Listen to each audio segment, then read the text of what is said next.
Well, today is my birthday, and I'm fishing Fishing Simulator here. And unbelievably, I just came out, I started fishing, and in the first, how many fish was it? I took it and put it in my slot number 6 now. It couldn't have been 30 fish into the day, and I catch a baby chroma poppy fish, and now only have, check the index, 3 more fish to go before I catch every one. Can I do it? Today is Saturday the 23rd, and there's another chroma job, but that's a bunny. It's not going to help.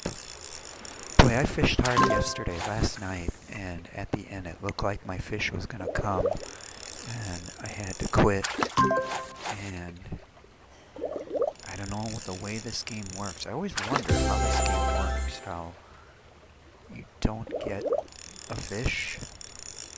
Like you'll leave a place right when the fish are biting really hard, you have to go, you're done for the day. Gotta go to the bathroom or something, I don't know. Just can't binge fish every moment, and you wonder, or like you'll wonder, should I stay at this place or should I go to the other place to get something? And when they're biting that hard, you can't leave. Yesterday I had to go, it was the end of the day. I had to go home.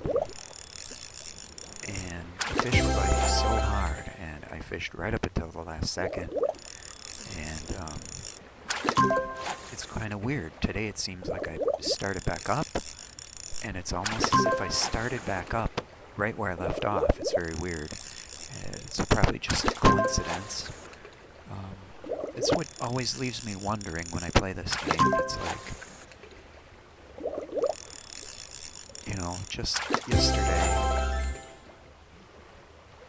I thought I was going to get one. I was hoping to get one. You always hope to get one right at the end of the day. And I think I did that one time. I caught one. I caught a new variant, and then I quit. I'm like, that's it. You caught that new variant. It's late, and you got to quit.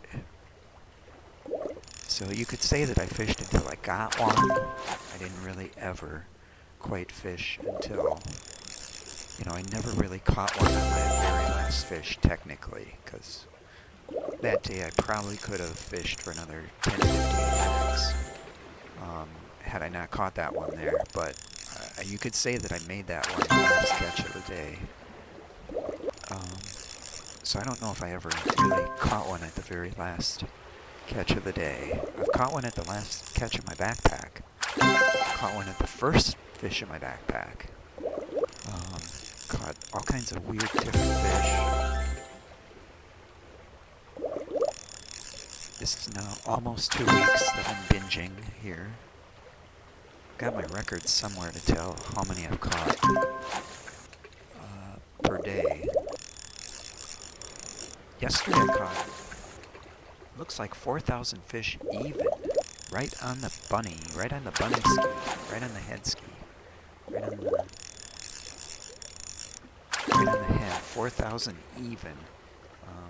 I guess the problem is not all of them were bunny fish, not all from Carrot Coast here. I spent part of the day in the ocean just so I could do a task and get away from the bunny fish, because here at the end of this week I've been really in a drought. You hit that point in the algorithm of catching fish where you can't catch anything. It's like you'll be there and I caught 195 of these 200, and to get number 196 it took like 15,000 casts, and I got like one fish out of 15,000. One day I caught nothing all day. Yesterday I caught one in 4,000. Today I caught one in the first 30 casts. So that's why I think yesterday's catch was really supposed to be for yesterday, and I got a feeling I'm going to be skunked the rest of this day. It's really sad. But it looks like I'm going to be skunked here.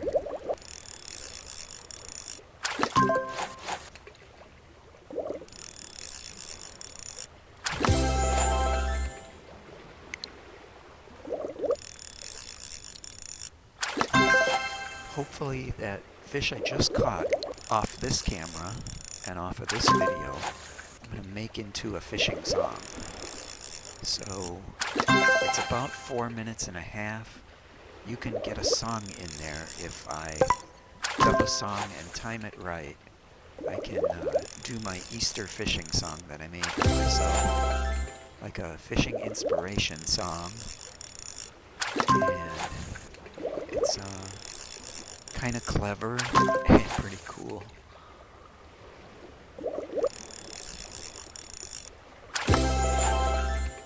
Right now I really want to get that next fish. Let's see in the ocean if I've got a hotspot. No, the hotspot went away. Hotspots don't last. These last couple days, like I said, I only caught like one fish in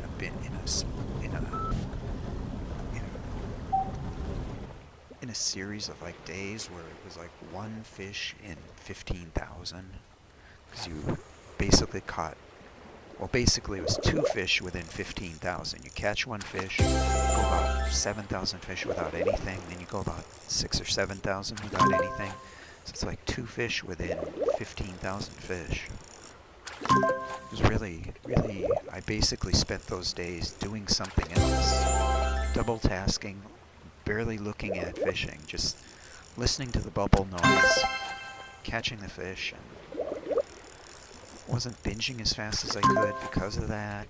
Wasn't catching as many fish as I could if I were paying attention, but I couldn't stand, catching nothing and paying attention. It was just too hard, too depressing. So right now on my regular fish on the other islands, you can see here I'm down to 3. On the other islands I've got 24, 24. When I max out, because I can't do the obby fish, I'm going to be at 2631. So that means I'm 207 fish away from perfection, getting all the regular fish, none of the obby fish included. If you really look at the regular number of fish you have to catch, it's not 2631, it's, I don't know, like 70 fish times 40, whatever, or 65 fish, 62 fish times 40. But I did catch a bunch of the obby fish at Port Jackson for a while. And that's a really sad story because here, as you can see here, I got 140 of my 150 mutations of fish that I have to catch to get the key to the city. So I was 10 fish away, and those were all obby fish inside the cave. And because I did not fall short on the regular fish, I've only got 3 fish to go there. At the regular Port Jackson, I've only got 1 mythic glow trout and 2 of these called Pijlstaartrog. It's Dutch, or whatever this fish is called in English. It's like a stingray. I know it as Pijlstaartrog. Got a baby mythic glow. And are you kidding me? I'm down to 2 fish? I think I'm down to 2 fish and I didn't realize it. Yeah, I'm down to 2 fish at Port Jackson. I was down to 3 for so long. I still forget that I caught one of them, that I'm down to 2 because I had, how many fish did I catch of the obby? I thought I had, I don't know, it's confusing me.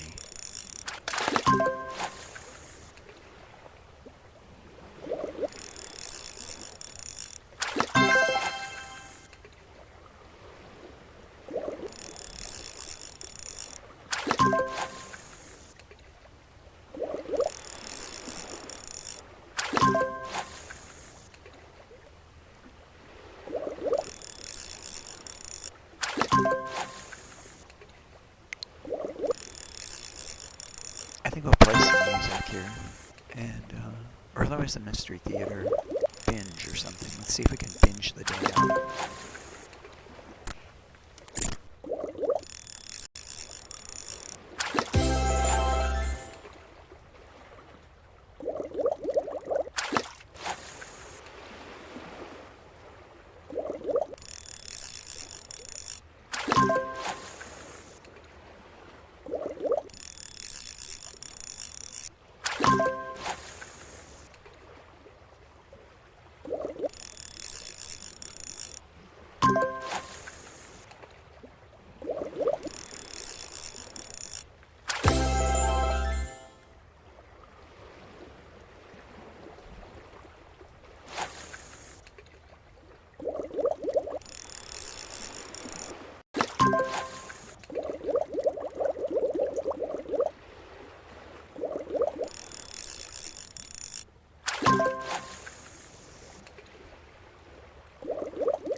The Senate failed again today to break a liberal filibuster which was blocking action. Lifting the tire did it. Look, let me drive and we'll stop for some Doan's pills. Very well knows themselves. A touch of them doing it.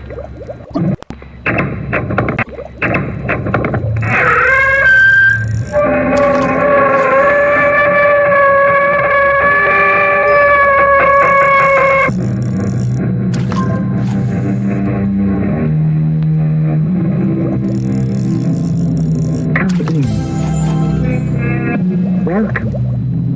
I'm Tammy Grimes. Have you ever stopped abruptly, partway through a piece of work, and wondered why you were doing it? Have you ever looked at a friend or loved one and thought, who is that? Have you ever looked in a mirror and seen a stranger? If you have done any of these things, or all of them, and probably you have at least once. The Senate failed again today to break a... Come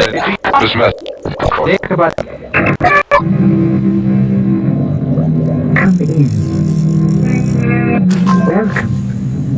I'm Tammy Grimes. Have you ever stopped abruptly, partway through a piece of work, and wondered why you were doing it? Have you ever looked at a friend or loved one and thought, who is that? Have you ever looked in a mirror and seen a stranger? If you have done any of these things, or all of them, and probably you have at least once, then you may respond with sympathy and perhaps a touch of horror to the story we bring you now. He's a spoiled, rotten brat, your brother. Jessie, I don't think we should talk about him. I've known the two of you since you were born. Who's got a better right? Even so. It's all very well to love your children, but it's got to be tough love. You ever hear of that? Tough love?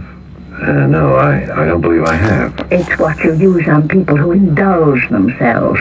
You love them, but you don't go soft on them.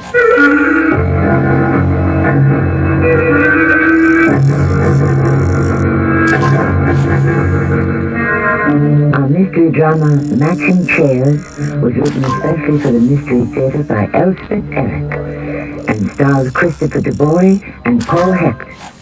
It is sponsored in part by Cat's Paw, Heels and Souls. I'll be back shortly with Act 1.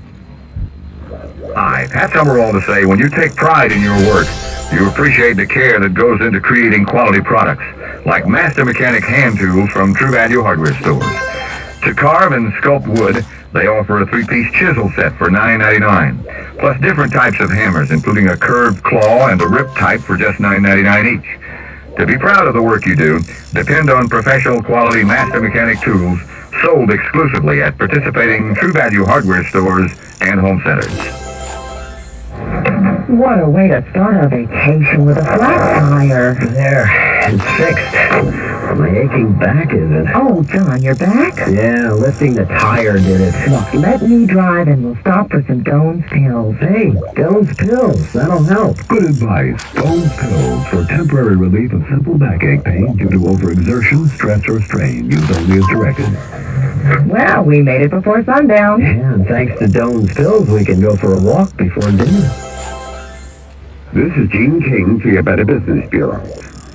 To tip, how much to tip, or not to tip at all. You know, at one time or another, this always comes into question. Some experts say that one should always tip in a restaurant, whether the service is horrendous or excellent.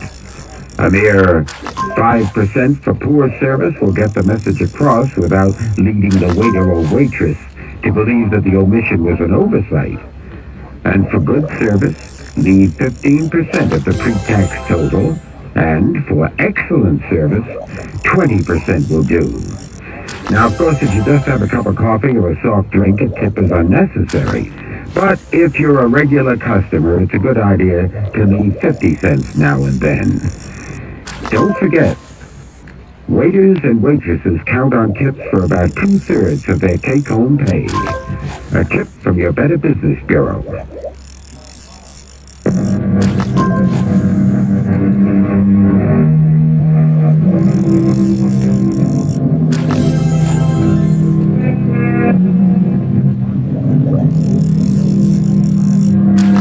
This is the story of two brothers, Carrie and Troy. Two siblings. You've heard of sibling rivalry, I suppose. That inevitable competition between children to stand first in the affections of a parent.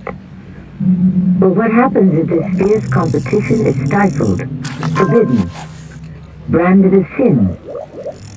Listen now to the story that follows. A story called Matching Chairs. Perhaps you'll find out.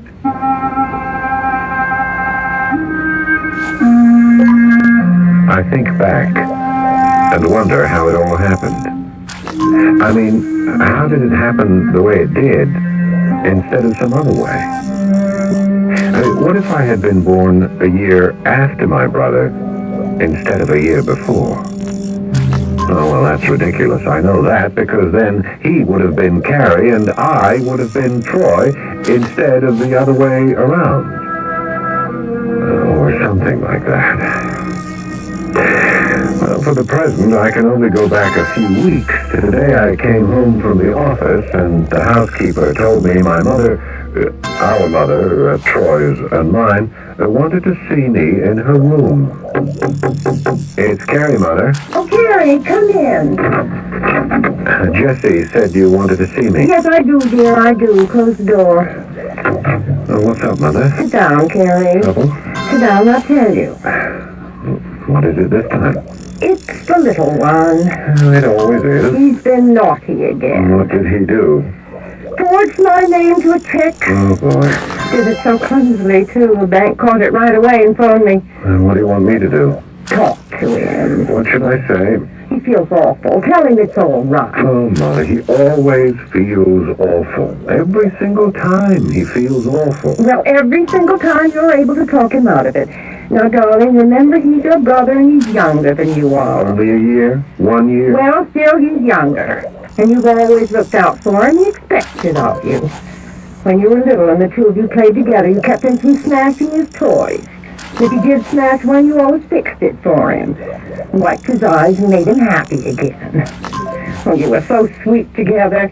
Your father and I never had any fear of leaving the two of you alone. We always knew you'd be all right. Take care of the little one. Hmm? That's what you used to say, Mother, when you went out for the evening. Take care of the little one, Carrie. And you always did, you see? Oh, it was easy for you, Carrie. You were always so level-headed, so responsible. Troy was flighty and, yes, undependable, I admit it. But charming and handsome and very sweet when he wanted to be. And you know that's true, Carrie. He could wrap you around his finger when he had a mind to. What do you want me to say to him, Mother? Well, just tell him he's been a bad boy. Yes, we must know And that. he must never do it again. That's all. Well, that should be enough, don't you think?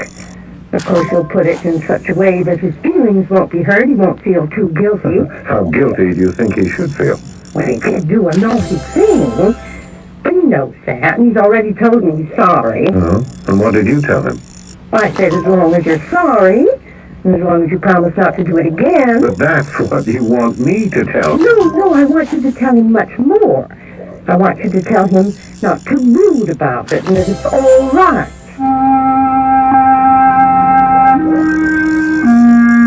I gave up and left the room, started downstairs. It was the same old story. Take care of the little one. Look after the little one. Don't let him get hurt. Don't let him be unhappy. Make him stop crying. Take him outside and play catch with him. Let him win.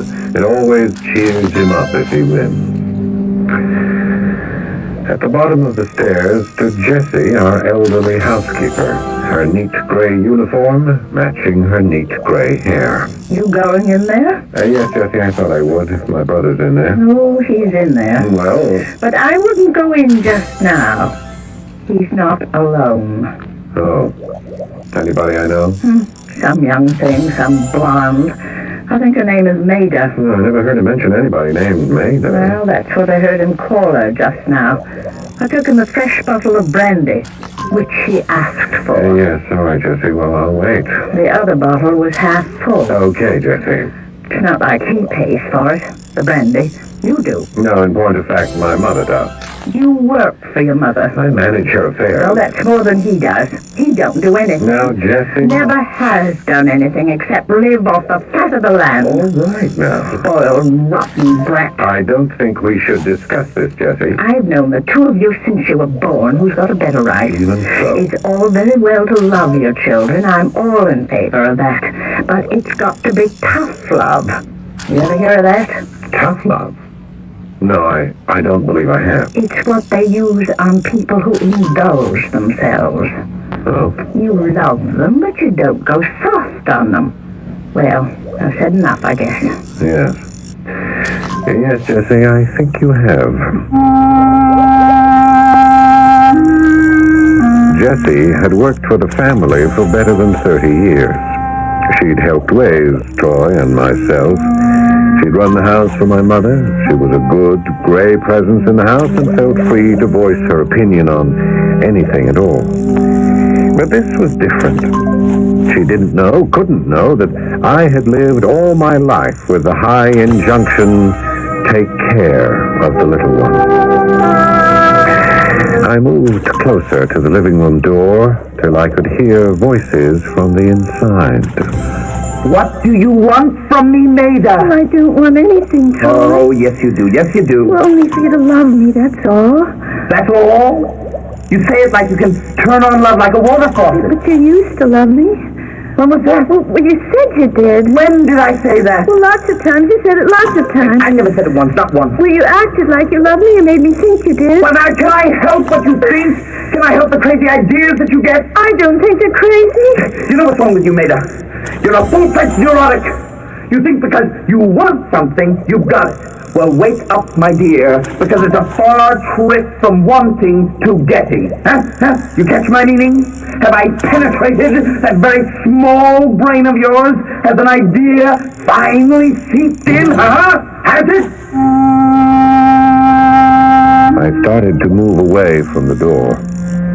Troy had girls, I knew that, and he didn't always treat them well, but this was the first time I'd overheard such violence. But before I could escape, the door burst open and the girl rushed past me. I doubt she even saw me, and out the front door.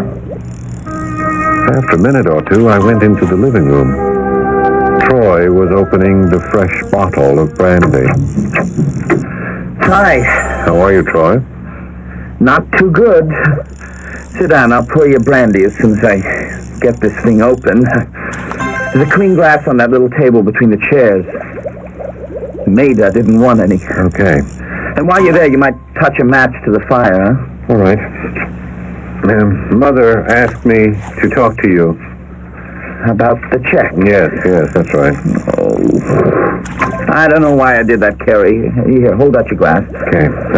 Just a drop or two. I asked Mother to buy me a new car. She wouldn't. Dad? Well, I got mad. Mm-hmm. That's all. I just got sore at her, and I did it. Yes, well, Mother says you didn't do it very well. It was a very clumsy forgery, she said. Yeah, I guess it was.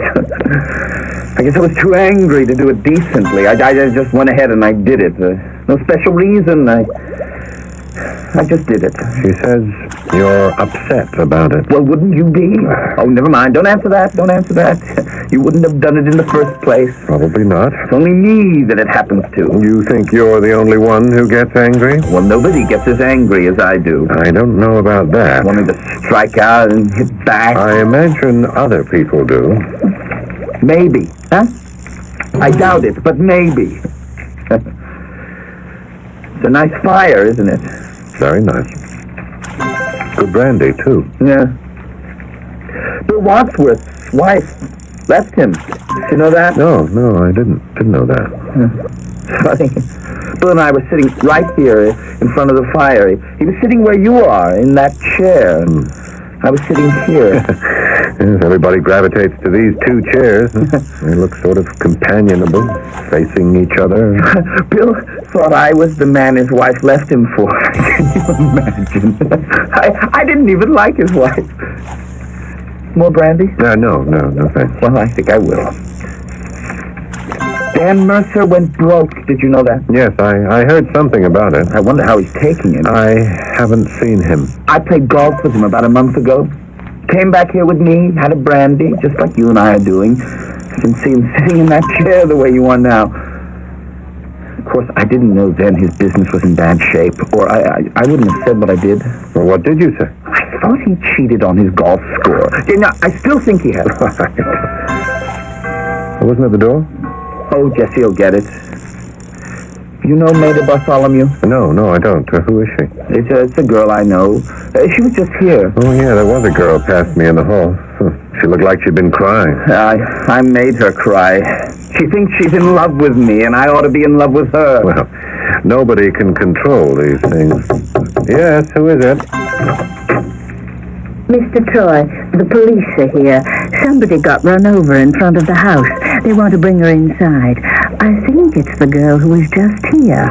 Maida? Ran right in front of a car, they say.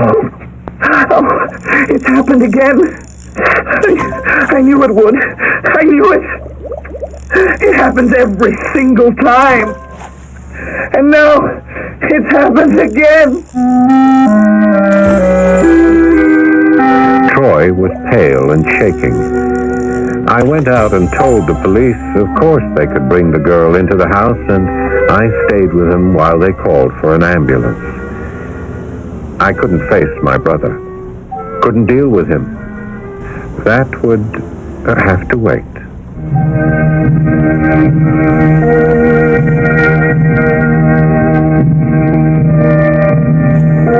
There are those times when someone we know well suddenly shows us a face that we have never seen before. That person becomes an unknown creature, foreign, remote, inaccessible, beyond our reach. Much as we might like to help, we are immobilized, and we are mute. I'll be back shortly with Act 2. Pause for a moment and listen to your shoes. They may need to be cat's paws. Hey, stop! What do you think you're doing? We just need heels and soles.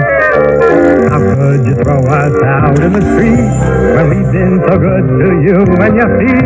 New shoe prices out of sight. Look for the sign of the cat and make your tried and true shoes as good as new shoes.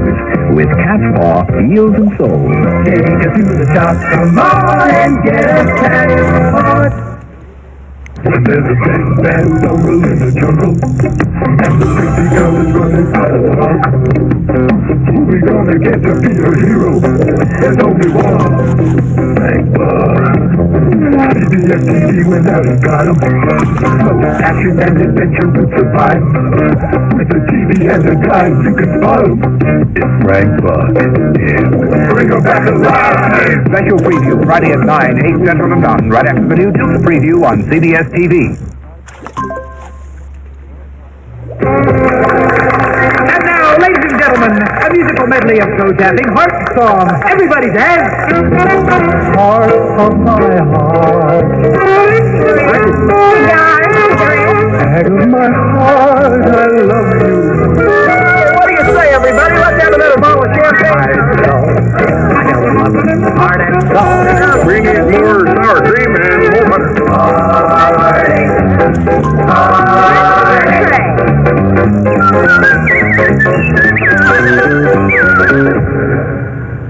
It's funny. After all the songs written about the heart, you'd think we'd learn to take better care of it. This message brought to you by the American Heart Association, who asks you to tell someone you love to take better care of their heart. Give someone you love the gift of love. Your gift is a gift of love.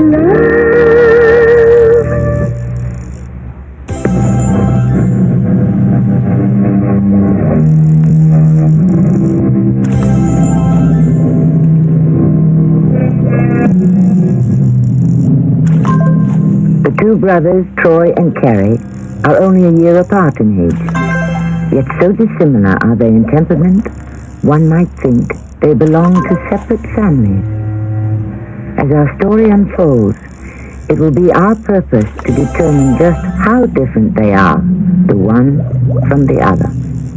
Listen now to the second act of Matching Chairs.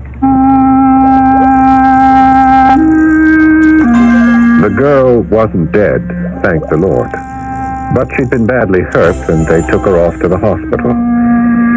I avoided my brother for a few days, but there came a time when I couldn't put off confronting him any longer. I was sitting in front of the fire, in one of the two big wing chairs, a small brandy in my hand, fire blazing in the fireplace, when Troy came in. Oh. Hello there. Hello, Troy. Having a brandy. I think I'll join you. I've just come from the hospital. I talked to the doctors. Oh, yes? What do they say about Maida? She'll live. But there's a good chance she may be crippled. Maybe for life. I'm sorry. I know how you must feel. Mind if I join you by the fire? Oh, there's your chair. I may ask Maida to marry me. You what? I may ask Maida to marry me. Does that surprise you? Well, yes. I mean, when she gets out of the hospital, of course. Or maybe we could get married while she's still there. I mean, have the ceremony by her bedside. They could do that, I think. Why on earth do you want to marry the girl? It's the least I can do. Well, how do you figure that? It's my fault. What's your fault? That she's lying in the hospital? That she may be a cripple for the rest of her life? Oh, I think you've gone clean out of your mind. The girl ran in front of a car. I mean, there were witnesses. No, but you don't know what happened before that. I don't care what happened before that. But it's the key to the whole thing. Don't you see? No, I don't. I most certainly do not see. We were sitting in front of the fireplace. Maida and I. Just the way you and I are sitting now. And I started to yell at her. So what? I said terrible things. Awful, cutting things. Things I knew would hurt her. And what? I meant to hurt her. I wanted to hurt her. You lost your temper, that's all. No. It was more than that. It was just like the time with Bill Wadsworth. He was sitting in that chair, right there, when he said I'd stolen his wife away from him. Well, you didn't even like his wife, you told me. Maybe I did like her. Well, don't you know? Maybe I thought it'd be fun to see if I could get her away from Bill. I could have thought that. Yes, but you didn't do it. She left him for somebody she met in New York, some stockbroker. Well, that's why I got so angry when he said I'd done it. But why did I get so angry? Well, it is kind of insulting. But I didn't have to get as angry as I did. I could have told him he was nuts and let it go at that. Yes, you could have. Yeah, but I didn't. I called him all kinds of names, and I threw him out of the house. And when he got home, there was this note from his wife saying she was going to New York, and she did. And she's still there, and she's filing for divorce. Yes, well, at least he knows it wasn't you she left him for. Still, if I hadn't yelled at him... Look, and then there's Dan Mercer.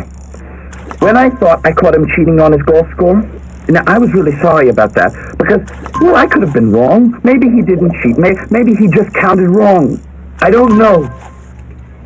All I know is he went broke a month later. Yes, but what's that got to do with you? I yelled at him, don't you see? I was really furious, Carrie, and I yelled at him. He was sitting across from me where you're sitting, and I leaned across this little table between us with the brandy on it, and I screamed into his face, right into his face. And you think that's why he went broke? It's happened too many times. And now it's Maida. Oh, Troy, you mean to sit there and tell me that every time you lose your temper with somebody... something awful happens to that person. Oh, that's ridiculous. There have been others, Carrie. People I haven't told you about. It's ridiculous. It's absurd. It's stupid. I mean, you think you have some magic power over people, that you can influence their lives, control what happens to them? Well, my temper can. My anger. It puts a sort of blight on them, a curse or something. Boy, it's just not so. It's happened too many times. Now listen to me.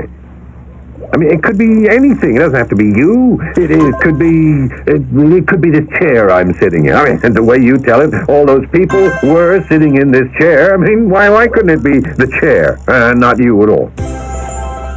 You think it could? Now listen, Troy, I don't know about these things, but it's just as reasonable as your temper, your anger. We have to get rid of the chairs.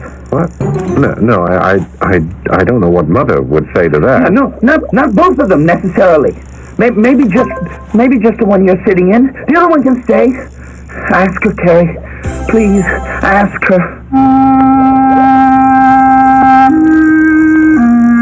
I remember feeling a bit foolish as I climbed the stairs to my mother's room. What had I got myself into? I'd only said the first thing that came into my head. I had to say something because from the look in my brother's eye, I had an idea he was on the edge of a breakdown. Anyway, I kept on climbing the stairs and hoped I'd know what to say to my mother. Hey there. It's Carrie, Mother. Oh, Carrie, do come in, dear. I'm so glad you're here. I've been wanting to talk to you. Oh, what about? About the little one, dear. He's got me worried. Yes, me too. Oh, you've noticed. Noticed what? How he mopes around the house, never goes out anywhere. Well, he's been going to the hospital to see that girl. He feels responsible in a way. He's even talking about marrying her. Marrying her? Well, that's morbid. Yes. Mother, may I ask you something? Well, of course, my dear, anything at all. You know those two chairs? The wing chairs facing each other in front of the fireplace? Well, of course I know them. They're heirlooms. Would you consider getting rid of them? Getting rid? Whatever for? Well, it's a little hard to explain. Do you realize what those chairs mean to me? They belong to my grandmother, to my mother. They both worked on the needlepoint they're covered in, and I finished it. The flowers were done in penny point. The wool was dyed specially. I'd rather die than get rid of those two chairs. I'd no idea, Mother. I thought... No. What's the matter? Don't you like those chairs? The most beautiful chairs in the world? Or is it Troy who's taken a dislike to them? He never paid any attention to them before. Why now? No, it isn't Troy. It isn't me. Well, then what is it? Well, never mind what it is. Just put it out of your mind, both of you. Dismiss it. Those two precious chairs stay right where they are, facing each other in front of the fireplace, just as they have for years. Why, I'd rather die than get rid of those chairs. I'd never seen Mother so agitated. If I tried to explain to her the odd obsession that Troy had seized upon, that it might be one of the chairs that brought misfortune to the people on whom he vented his anger, not the anger itself, what would she think? What could she think? That Troy had gone quite mad? That I had? For the truth was, the notion of the malevolent chair had originated with me. Troy was still in the living room when I came back. Well? Sorry, Troy, I'm afraid it's no good. She won't throw the chairs out. I did my best. Oh. Did you tell her how important it is? Well, I didn't really get a chance. The minute I brought up the subject, she got hysterical. Then you didn't tell her? She went on and on about her grandmother and her mother and how they'd all worked on the needlepoint and how the yarn was specially dyed to get the right color. You didn't tell her? Boy, what could I say? You could have said that those chairs... No, not those chairs. That one right there. It's responsible for terrible tragedies in the lives of 6 or 7... I don't know how many people I've been fond of. Troy, I couldn't tell her that. She wouldn't believe me. We don't even know if it's true. If it isn't true, then I'm responsible. Not necessarily. Yes, necessarily. It's happened too many times. Coincidence. Since I was 6 years old, and I hit that kid that lived next door, and he died a month later. Ever since then, whenever I got angry and shouted at somebody... something absolutely awful happened to that person. It might have happened anyway. It didn't. Don't you see? It's a curse that settled on me. And it came from that chair. That one there. Troy, I don't think... I really don't know why it should have settled on me. I don't know what I did that was so bad. You didn't do anything. You weren't cursed that way. It's just me. You're a good person. So are you. I would be. I could be. If it wasn't for that chair. Troy, I just don't know what to say to you. Troy? Carrie? Troy? In here, Mother. Everything all straightened out? Well, Nothing is straightened out. Nothing. You mean about the chairs? I don't know how either of you could have even considered such a thing. Now let's not discuss it any further. I'm going to sit right here by the fire, and we're all going to have a nice hot cup of tea. Don't sit there. Carrie, tell Jessie we're ready for tea and some little sandwiches. Mother, Until don't. I put a log on the fire, will you? You terrible woman. You wicked, terrible woman. You selfish, self-centered, awful woman. You don't care what happens to me, or Carrie, or anybody. All you've ever done is think about yourself and your awful chairs and all your other possessions. Yes, like Carrie, like me, like Father. Father was one of your possessions, too. You owned him. He belonged to you till he couldn't stand it anymore, and he died. But I didn't kill him. Nobody can say I killed my own father. No. Nobody can say that. Troy, no. cut it out. Because you did that. You cruel, you stupid woman. You sitting there so smug, so pleased with yourself. Troy, stop it. Stop But it. she did it. Are you all right, Mother? Yeah, she's all right, isn't she? I don't know. Why is she just sitting there? Troy, I don't know. Mother? Oh, do something, Carrie. Do something. Shut up, you little idiot. Don't you see I don't know what to do? Do something. Do something, Carrie. I can hear him now. And sitting here, thinking back, remembering the old admonitions that I heard all my life sound monotonously in my head. Take care of the little one, Carrie. Look after the little one. Don't let him be hurt. Don't let him be unhappy. Go on, Carrie. Help him. You're always so good with the little one. Well, this was one time when I couldn't do a blessed thing for the little one.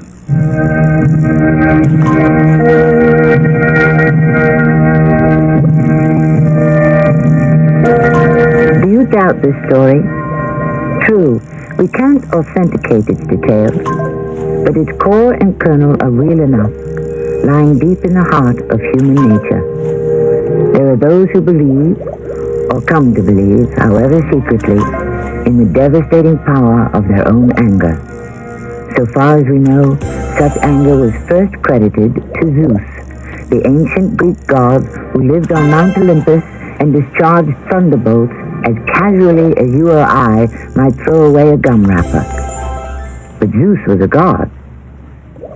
I'll continue shortly with Act 3. Taking a laxative? Yeah, traveling throws my system off. But so can a laxative. Not Metamucil. That's Metamucil? Metamucil instant mix in a little packet. Oh. Easy to take along. And easy on your system. Because Metamucil is made from natural fiber with no chemical stimulants. More doctors recommend Metamucil for really gentle relief. I like that orange flavor. Me too. Easy to take. If not nature, Metamucil. Read label and follow directions.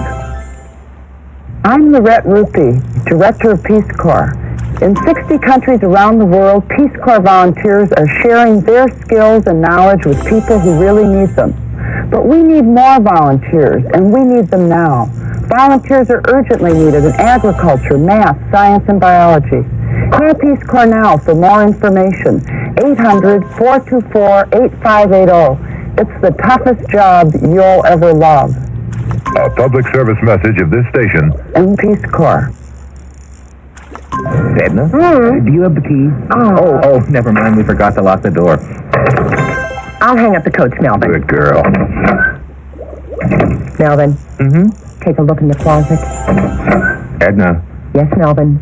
there's a dog in the closet. Hiya. Hi. Don't worry. It's me, McGruff, the crime dog. He talks. Of course. How else could I tell you not to leave your door unlocked? Oh, you're McGruff, the crime dog. Edna, you're talking to a dog. I'll say it again. Lock your windows and doors. Use a timer to turn lights on and off. Oh. And tell your neighbors to keep an eye on your house. Good idea. By the way, you got a neighborhood watch program?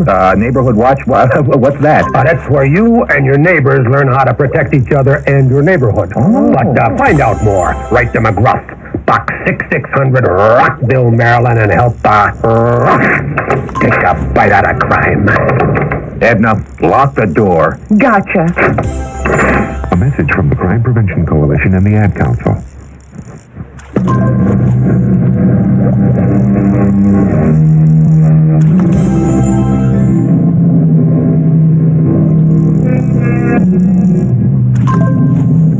Zeus was a god, the chief of the Olympian gods, father of gods and men. Who was it gave him his power, handed him his thunderbolt?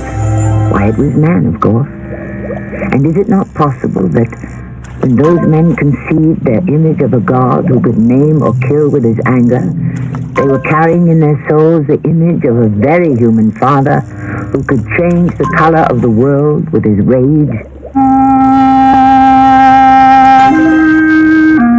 The fire sputters in the grate. The brandy sends up its piercing fragrance. I lean back my head and stare into space, remembering my mother sitting upright in the other chair, looking straight ahead, even as I do now. Looking without seeing, and not speaking a word. Well, she was not dead, as you may have feared, as I feared, as Troy feared most of all. No, she had merely suffered a stroke, a cerebral hemorrhage, an insult to the brain, the doctor said. Will she be all right, Carrie? In time. It was the chair that did it. It'll take time. She'll be all right. I told her not to sit in the chair. We're going to have to get another therapist for her speech. I mean, you heard me, didn't you? I mean, you heard me tell her not to sit in that chair. Oh, she'd listen to me. Jessie wants us to hire a maid. She could have taken the other chair, the good one. Yes, it's too much for Jessie running up and down with trays 3 times. Are you listening to me, Carrie? Yes, certainly I'm listening. No, you're not. You keep going on about therapists and Jessie and maids and things. What is it you want to say, Troy? Never mind. No, I mean it. Sorry, I've got so much on my mind, maybe I wasn't listening. Go ahead. What were you saying? You don't care? Yes, I do. I asked Maida to marry me. You what? She said she would. You can't mean that. She's going to have to be in a wheelchair for quite a while. But just where do you plan on living, you and this girl, once you're married? Where? Why, here. In this house? Where else is there? You can't marry a girl you don't even love and bring her here to live. Well, I don't see why not. Troy, there's a sick woman upstairs. She's got a physical therapist. She's going to need a speech therapist. Jessie is 68 years old. She's got to have help with the housework. Maida could help with the housework. In a wheelchair? How much help do you think she could be? Well, we'll get a regular maid. Oh, and who's going to pay for all of that? You? I mean, were you planning on going to work to support a wife and 2 therapists and a maid? There's plenty of money. There won't be if you don't start to shape up. It'd be all right if you get rid of those damn chairs. Oh, Troy. See, that's what's driving me crazy. You heard what Mother said about the chairs. But you didn't explain to her what they're doing. Anyways, it's just that one there. It's not both of them. It's just the bad one. The one she sat in and Maida sat in and Bill Wadsworth and Danny sat in. You think she'd believe that? That chair has cast a spell over you, whatever you think it's done? It was your idea. No.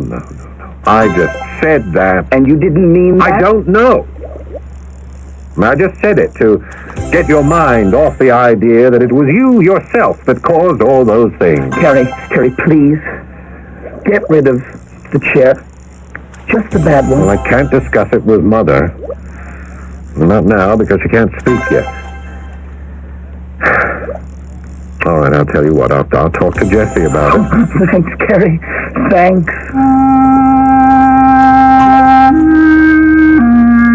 I remember sitting here, how very tired I felt. More than tired, depleted, drained of my last ounce of energy. Still, I heard the echo of those words. Take care of the little one, Carrie. And I dragged myself out to the kitchen, where Jessie was preparing dinner. She looked tired, too. You're going to get me some outside help, Mr. Carey? Yes, Jessie, I will. What with the live-in nurse, I'm feeding 5 people, not counting myself. You have my word, Jessie. I'm too old for this sort of thing. Jessie. I want to ask you something. What's that? What would you think if... Jessie, do you think we could get rid of those chairs? What chairs? The chairs, the 2 chairs in front of the fireplace.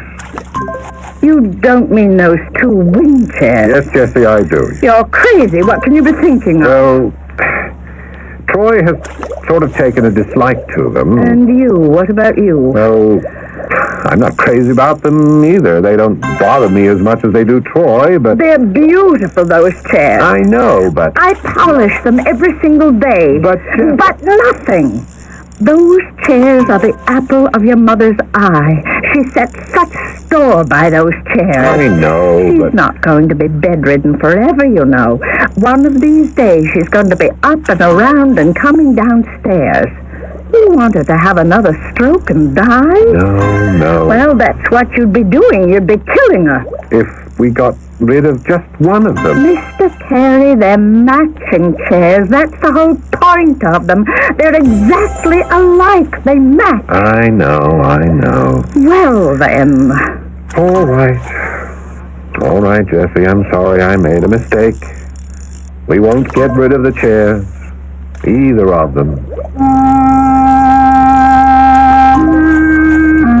I was close to the end of my rope. I couldn't grasp the meaning of what I'd got myself into. I mean, surely it was my own fault that I was caught up in something so idiotic as the disposal of a couple of harmless, beautiful chairs sitting innocently before the fireplace. Well, I couldn't face my brother. Not yet. So I did the common, ordinary thing men do when they don't know what to do. I went out and got drunk. However, the next day, inevitably, I came home where Troy was waiting for me. Where you been? Out. You look it. I feel it. Did you talk to Jessie last night? You said you were going. Yes, I talked to her. Well? No, look, Troy, let's go and have a brandy. I need something to pull myself together, if such a thing is possible. Did you talk to Jessie about the chairs? I told you I did. Well, what did she say? Sit down, Troy. I'm going to have a brandy. No, I'm not going to sit in that chair. That's the bad chair. Sit wherever you like. Okay, I'll sit in the good one. Well? Do you mind if I pour myself a brandy first? Go ahead. Thank you.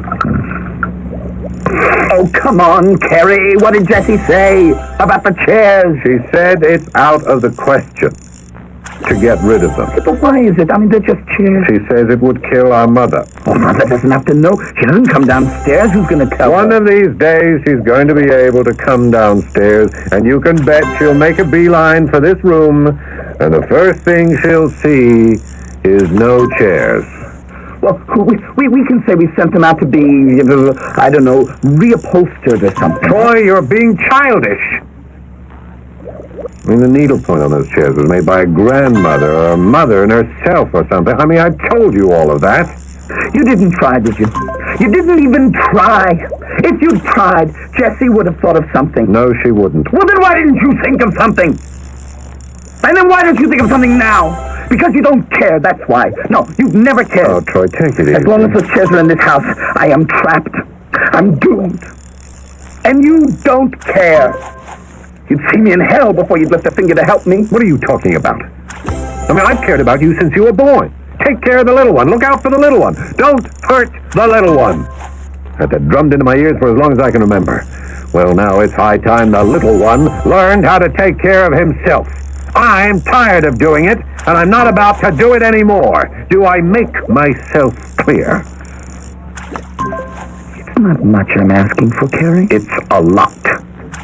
Now, you got me running around trying to get rid of 2 harmless chairs just because they upset you. No, not 2, just one of them. It's stupid. It's idiotic. The chairs, neither one of them has got anything to do with anything. If you think they have, or one of them has, then get rid of them yourself. Don't ask me to do it because I'm worn out. I'm fed up with catering to all your fears and your moods. I am fed up. Have you got it? And I'm through. I'm through with you.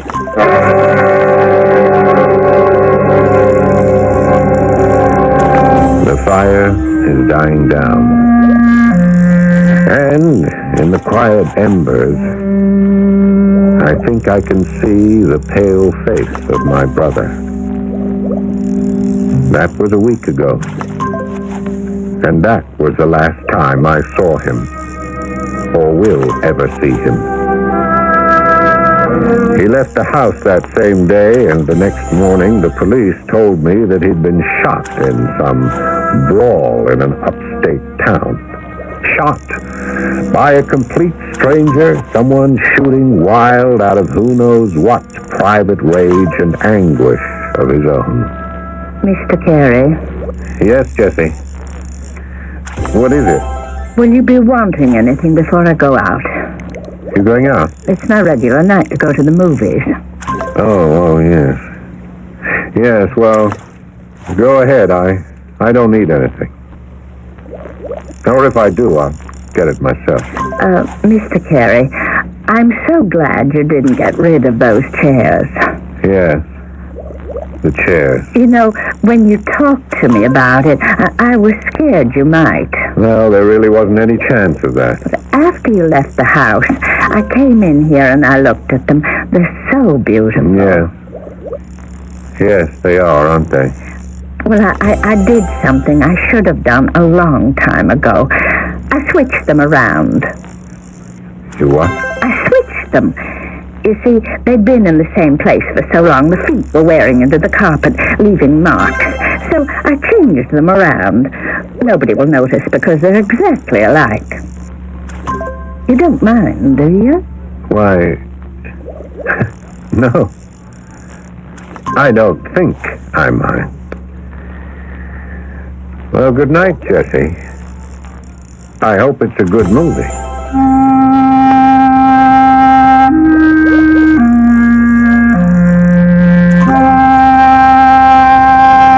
Jessie's off to the movies.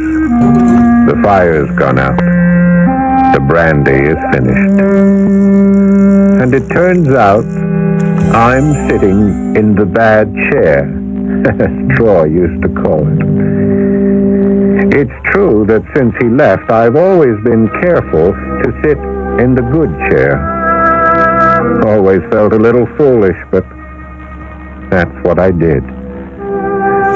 It must have been the bad chair that Troy was sitting in when I told him I was through with him. I know it wasn't the chair that killed the little one. It was a stranger's stray bullet. I know that. Don't I? Or could it have been my own anger that killed him? Could that have been it? I don't like to think that, but...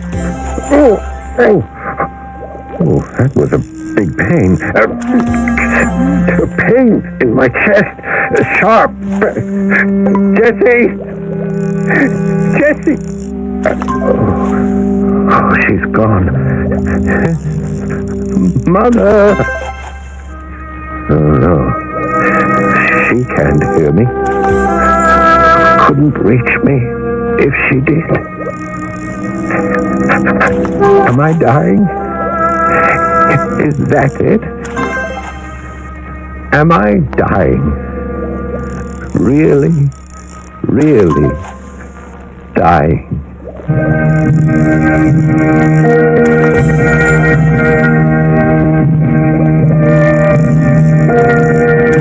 It is not an uncommon thing to ascribe to others feelings of our own, which are painful and therefore unwelcome. If we can project these disagreeable feelings onto another person, why can we not project them onto an inanimate thing, like a chair, for instance? I think we can, and we do. And the mechanism is called paranoia. I'll be back shortly. I'm lost and lonely, scared and sad, trembling at the thought thought of making you mad. My love is yours, but at times you're so cold. If life like this takes me before I go. This song about child abuse was written by a man who had served time in a state prison. It tells how he felt growing up as an abused child. Many of the social problems in America today spring directly from child abuse. Yet, with enough knowledge and enough money, child abuse can be prevented. Help us get to the heart of the problem. Write Prevent Child Abuse, Box 2866, Chicago, Illinois, 60690.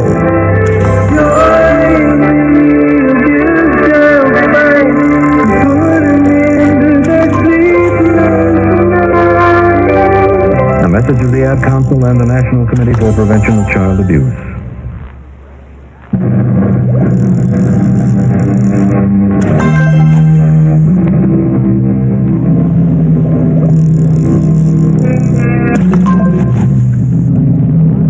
Did Carrie die in the chair his brother called the bad one? If he did, was it the bad chair that killed him? Or was it his own anger, his guilt at having loosed it? We'll be honest and tell you we don't know. Actually, we don't even know that he died. We hope he didn't. It would seem such a pitiful waste. Our cast included Paul Hecht, Christopher Tabori, Elspeth Eric, and Carol Teitel. The entire production was under the direction of Hyman Brown. And now, a preview of our next tale. Become a disciple of Lucifer? Many women in your heritage have been such disciples. In Salem, they were tortured and put to death. Do not resist your gift. Satan's power is mighty, and those who follow him are mighty in their work. Well, I have the power to prevent this marriage?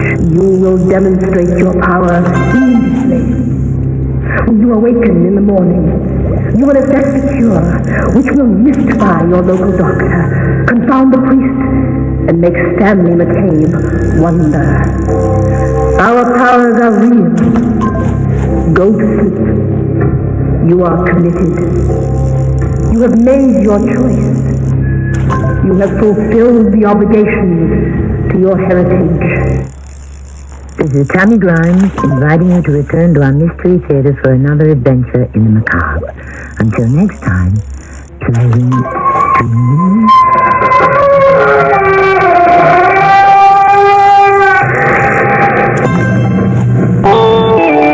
CBS News, I'm Jay Jones. Defense Minister Ariel Sharon stood today before the parents of Israeli soldiers killed in the invasion of Lebanon, and he promised a full investigation of the Beirut massacre of Palestinians. If any mistake or poor judgment was made in the tragic events, Sharon said they will be brought out. There will be no cover-up. During his brief emotional address, some of the Israeli parents shouted that Sharon was a murderer and a monster, but many others defended the defense minister and shouted down the protesters.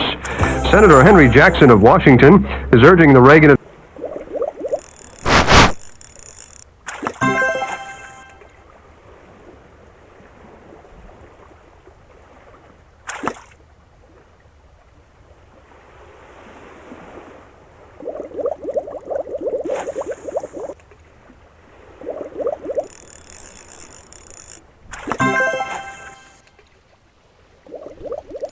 Okay.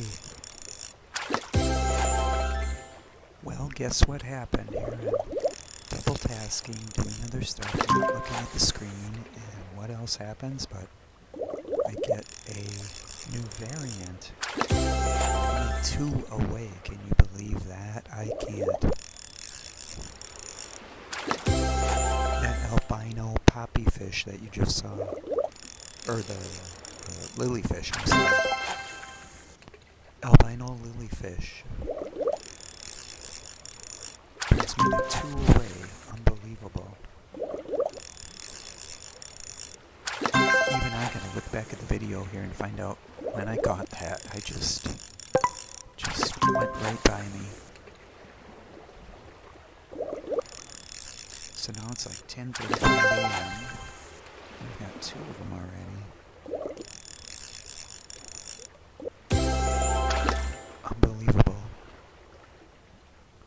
nice green one. Green butterfly fish. We got too many butterfly fish in this game. We've got like copper band, millet seed,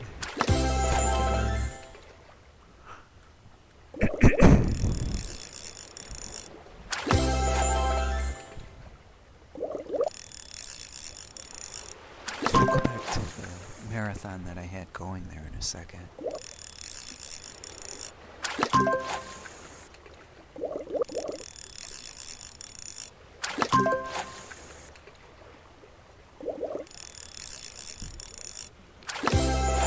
Check here a little bit. See if my hotspot is gone or not.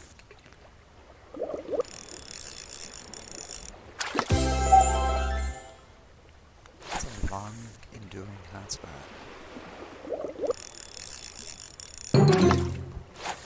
Not looking. See, when I'm not looking, I gotta slow down.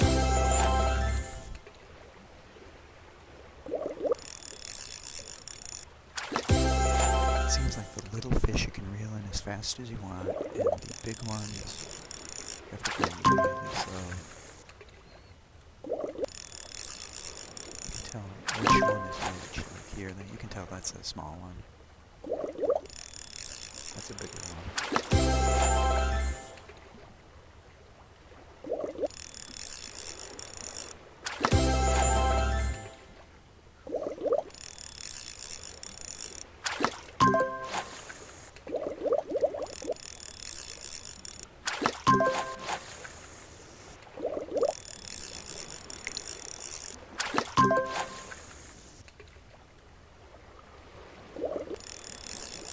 Take a look at what I got left. Right there, baby, and the big one.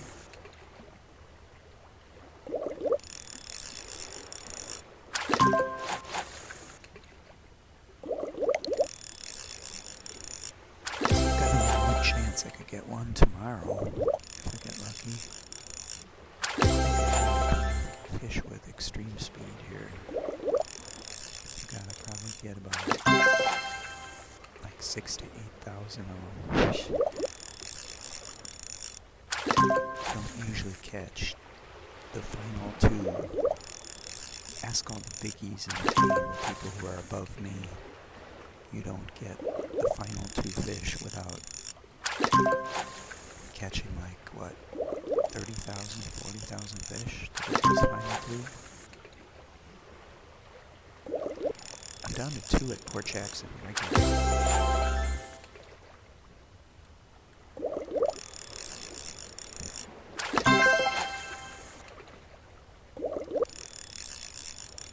I think it was once I had slowed down there, it got down to like 6 or 7 at Port Jackson, and then I slowed down extremely. To 6, and it took a long time to go to 6. Down to 3, then I was at 3, and then somehow I got down to 2.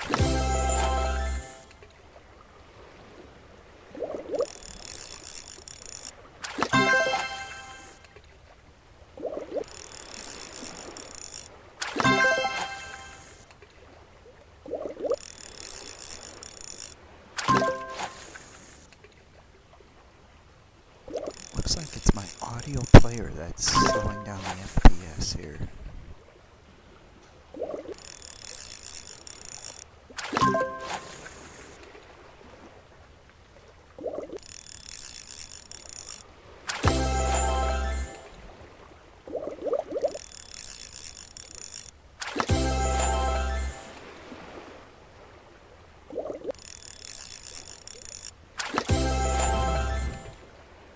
Well, you've caught 1 per backpack so far. This is backpack 2.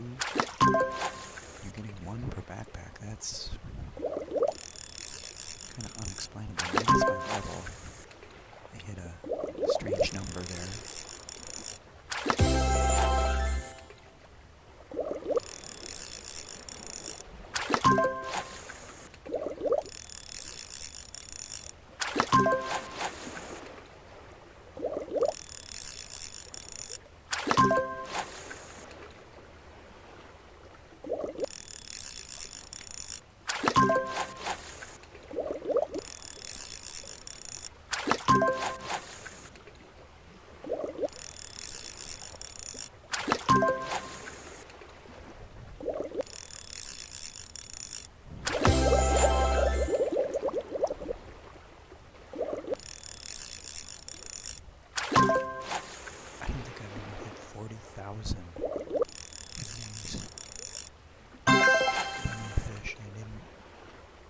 The Valentine's Day definitely got over 40,000. It was 44,400 something. Not everyone but 3. Here I don't think I've hit 40,000. I've caught everyone but 2.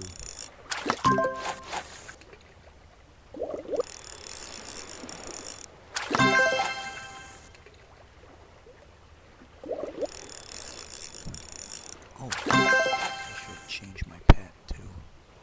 I suppose we'll wait until the backpack's over. I don't know, it seems sometimes when you get to the end of your fishing indoors, if you change your rod a lot, change your pet a lot, there's like a pattern in the final 10 fish here in the index where I was catching a golden one and then a golden one, so it's going high level to low level. And so when once I got the golden one, I would switch to a smaller pet, the orc pet. My logic was that the orc pet is lower, but so is the blue variant that I need to catch. So, go for an orc pet for the blue variant if it's gonna come.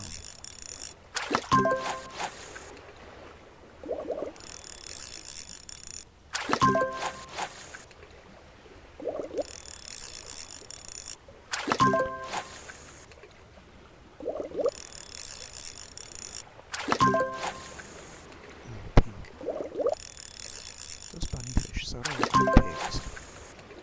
Hate to say it.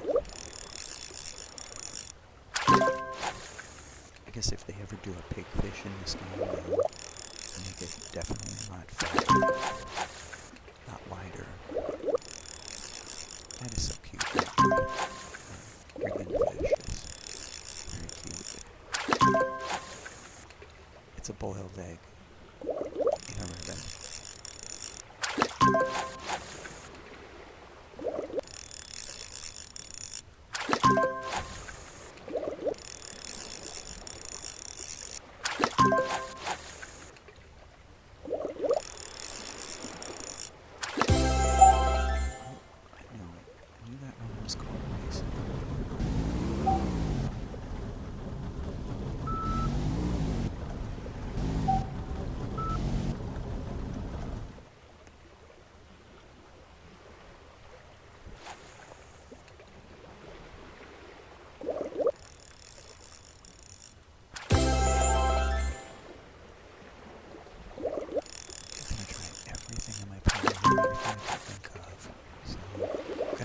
Concentrate a little.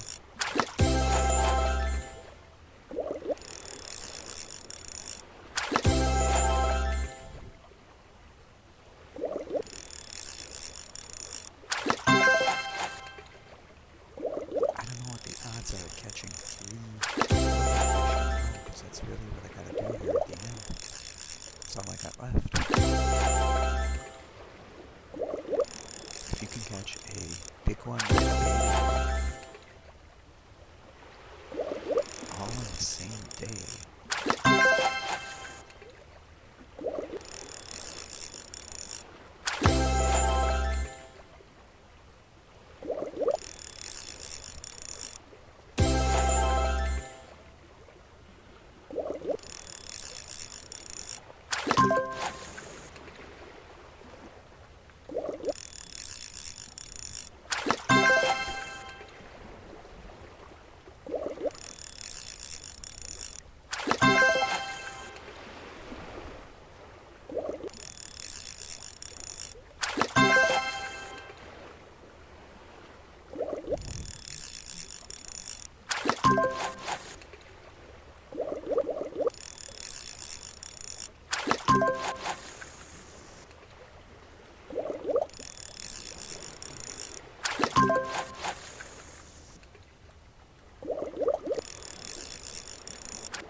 pinky. Oh, that one's cool.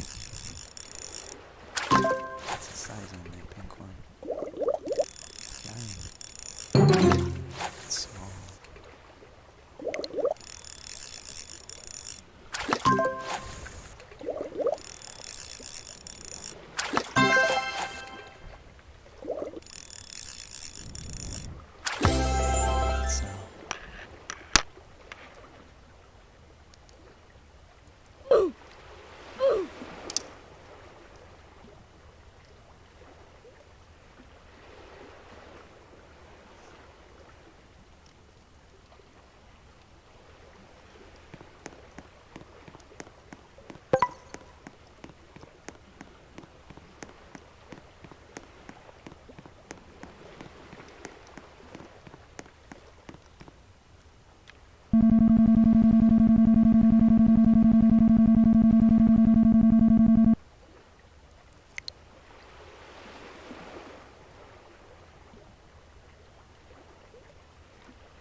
See any regular fish get mixed in here? I don't think so. I like these because there's no dash or empty space in between the names of the fish, so you can kind of blow right through.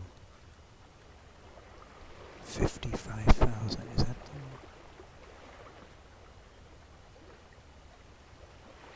That's the one I just caught. I don't want to sell that one. Did I catch another one? I just caught that one. There. Oh, there, it's number 6. I caught that one twice today. Wow, that's insane.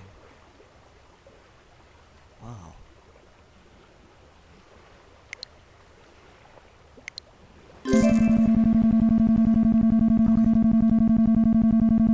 Wow. Hot spots there.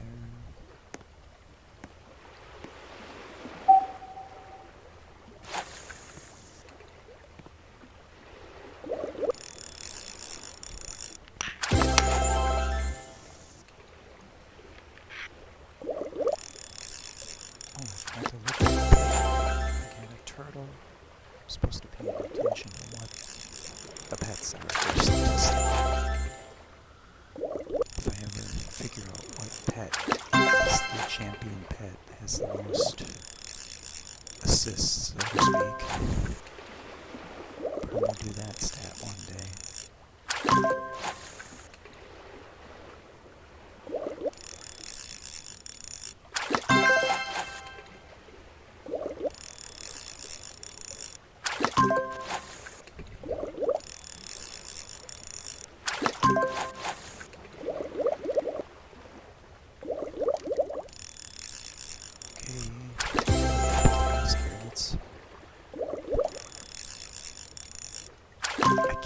Go extra fast when I'm recording. The computer slows down when I record, and then I look away, do other stuff, calculate my totals.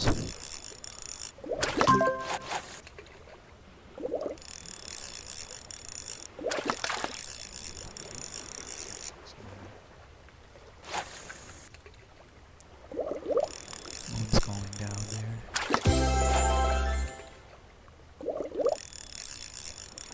It's always a full moon, never a half. They should change that.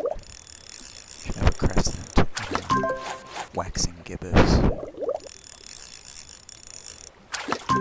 would be an extra for them. They could fix that and make it nicer. Their constellations aren't like real life either. I don't like that. You look up at the stars at night. Like real life.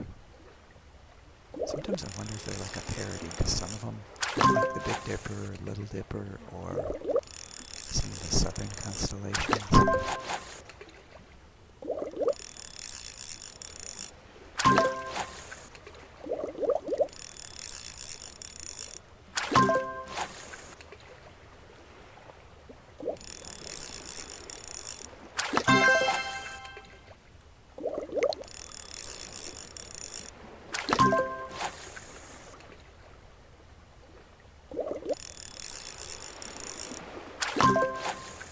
let's go back to our marathon of Mystery Theaters.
The sound of bright and beautiful music. This is Radio Mystery Theater, and tonight's adventure, Appointment in Uganda. The CBS Radio Mystery Theater presents...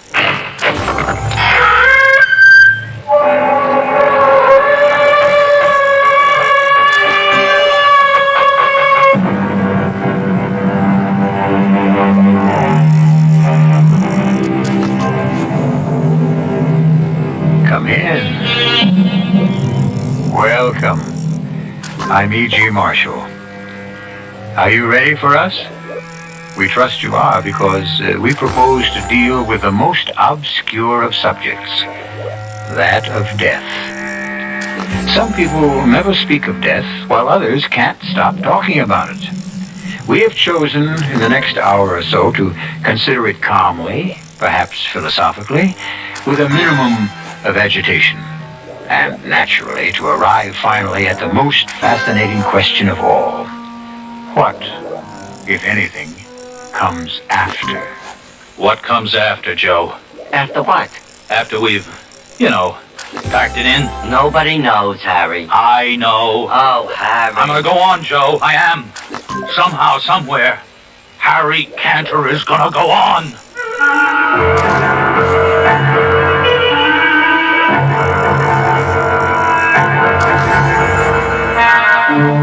Our mystery drama, Appointment in Uganda, was written especially for the Mystery Theater by Elspeth Eric and stars William Redfield and Arnold Stang.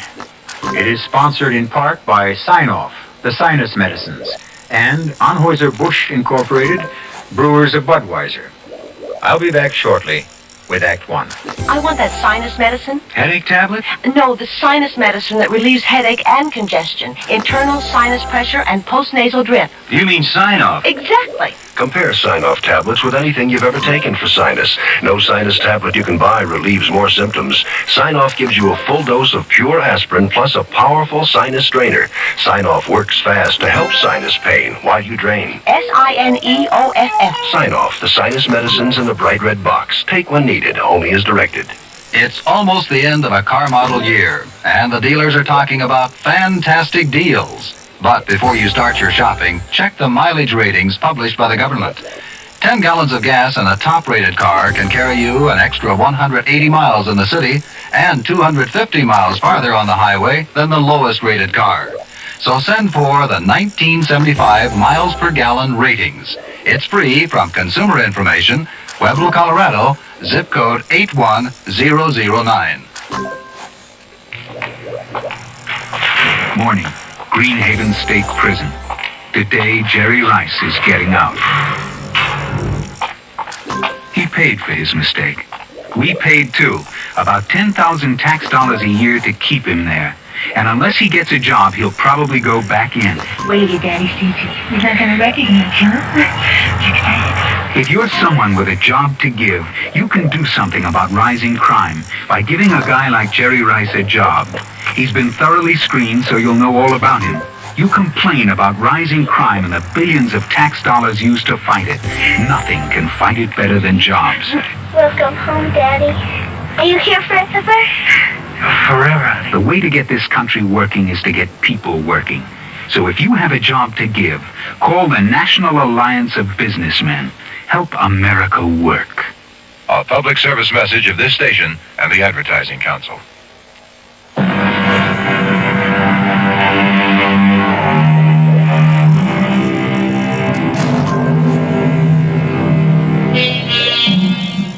Harry Cantor lies flat on his back in a hospital bed, staring at the ceiling.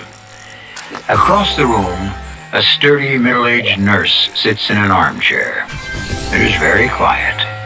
The machine next to Harry's bed makes no noise, though its dancing lines are carefully recording every beat of his heart.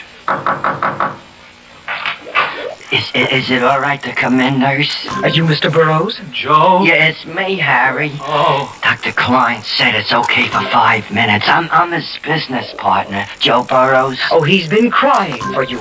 Come in. How do you feel, Harry?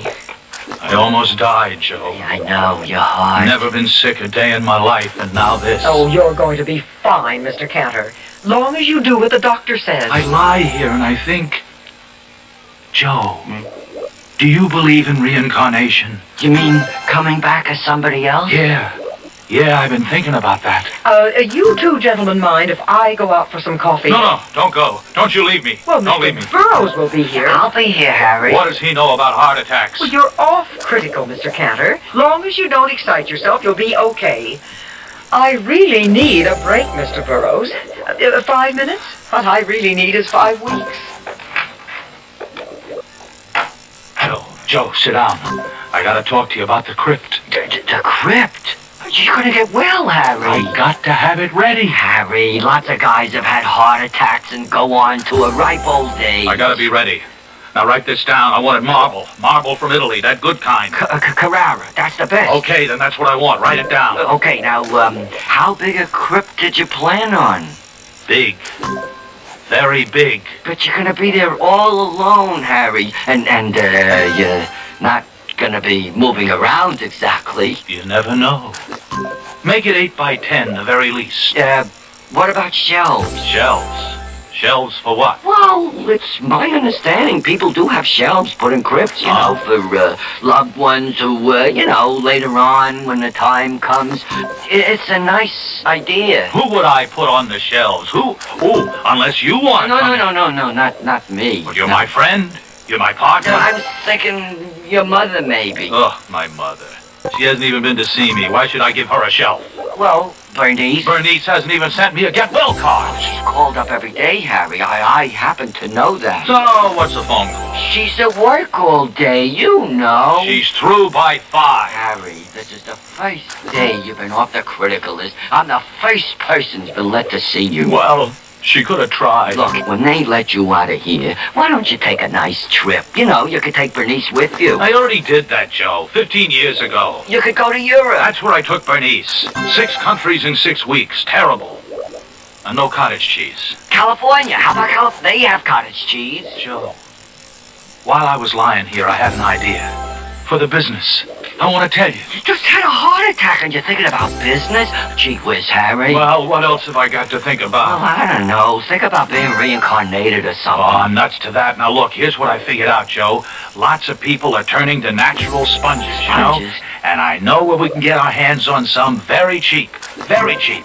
Labor costs are practically nothing. These peasants... They dive for him, see? They die. Harry, my time is just about up. I really gotta get going. I'll call the nurse. I'll get in touch with your mother. Don't go, Joe. I'll tell Bernice that you're coming along. Joe, I just thought of something. What? For the crypt. Yeah? I want music. Perpetual music. Oh, yeah, well, what kind of music, Harry? All the good old songs. Stardust. The moon comes over the mountain. Dardanella. Harry, I don't know. Oh, are you my friend? Are you my partner? I want music. Well, I'll look into it, Harry. You'll see to it? I gotta go. I'll One night of love. Barney Google. There you are. Well, everything all right, Mr. Burroughs? Well, I tried not to upset him about anything. He seems to be fine. Good. I had a telegram from his mother, but I didn't show it to him. It wasn't exactly a telegram for him. She sent it to me. He never mentioned having a mother. Oh. Matter of fact, he never mentioned anybody but you. Yeah, well, see, I wired his mother right after the attack. Yes? And, well, here, I've been carrying her reply around with me in my pocket ever since. See, here it is. I didn't know whether to show it to him. You know, he might take it the wrong way. You want me to read it? Yeah, please. Harry is too mean to die, and tell him I said so. Yeah, see, his mother's kind of a joker at times. You ask me, she's one smart old lady. That man in there is too mean to die.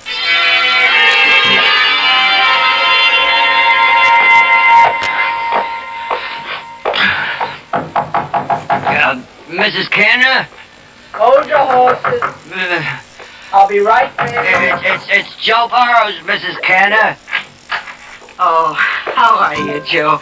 It takes me a little time to maneuver the old wheelchair. I got some tea ready for you, so come and sit down.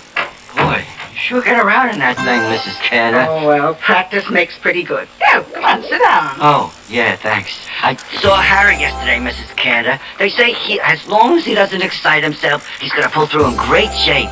I didn't show him your telegram. Oh, Harry knows what I think of him. Here, have a cookie. Oh, you baked these? No, Bernice did. They're good. You see a lot of Bernice? Oh, she stops by 3-4 times a week, does errands for me. Oh, yeah. Nice girl, Bernice. Simple-minded, but very nice. What did you talk about? Well, we talked about the crypt. Oh, that crypt. Yeah, well, it means a lot to him. You know, Harry's never realized that death is just an incident. Well, it's the final incident, of course, but even so, just an incident. He's thinking about reincarnation. Oh, that's something new. Do you believe in reincarnation, Mrs. Canner? Well, it's a pretty idea. But you don't believe in it, right? Joe, what's the difference if I believe in it? That doesn't make it true. On the other hand, if it's true, it'll happen anyway. Now, what else did you and Harry talk about besides that silly crypt? Oh, not too much. I, did bring up the question of having shelves built into the crypt. Shelves for what? Cancel checks? No, well, as a rule, you know, they're for those nearest and dearest. I mean, if that's what they want. Oh, it's not what I want. Shut up in a tomb with Harry for eternity? Oh, no, I'm going to be placed gently in the ground, up at Fargus Falls. That's where I was happy with Harry's father. I still have the house, you know. Well, I suppose I ought to go see Harry at the hospital. Oh, I think he'd like that. He won't like it, but he'll hate it if I don't. Yeah, well, should I tell him that... Well, tell him I'll get over there soon. And Joe... Yeah? Tell him I'm sorry. Sorry for everything.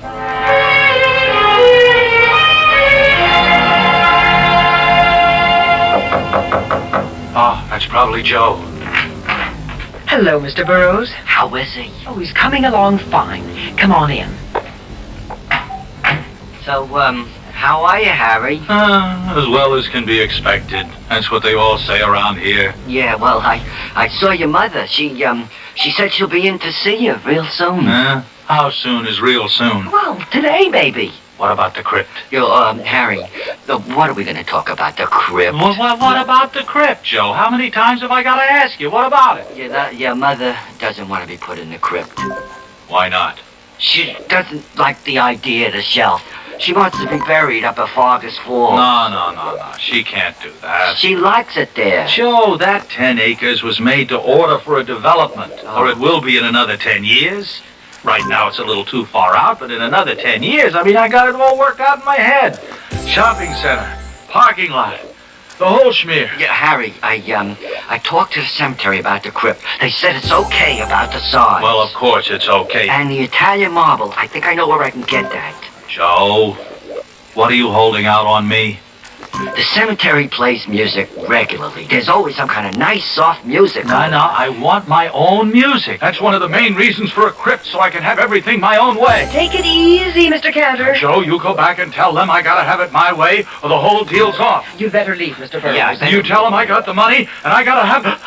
Out of my way. Easy, Yes, he is. Push that emergency button. Dr. Klein, 407 on the double, heart emergency. I better leave. Hand me that tray with the hypodermic needles. Harry? Clear the way, lady. The emergency heart unit is coming in.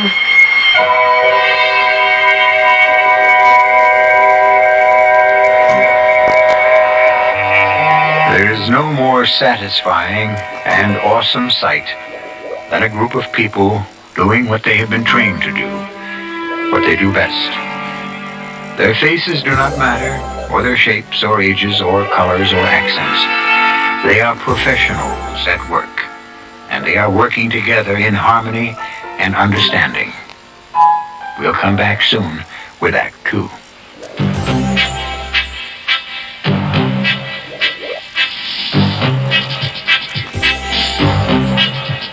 When you say but, you've said a lot of things nobody else can say.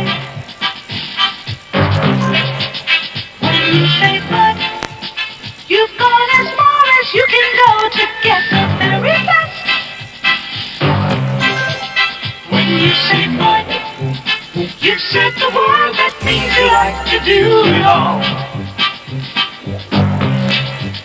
When you say but, you say you care enough to only want the king of beers. There is no other one. There's only something left. Because the king of beers is leading all the rest. When you say Budweiser, you've said it all. Anheuser-Busch, St. Louis.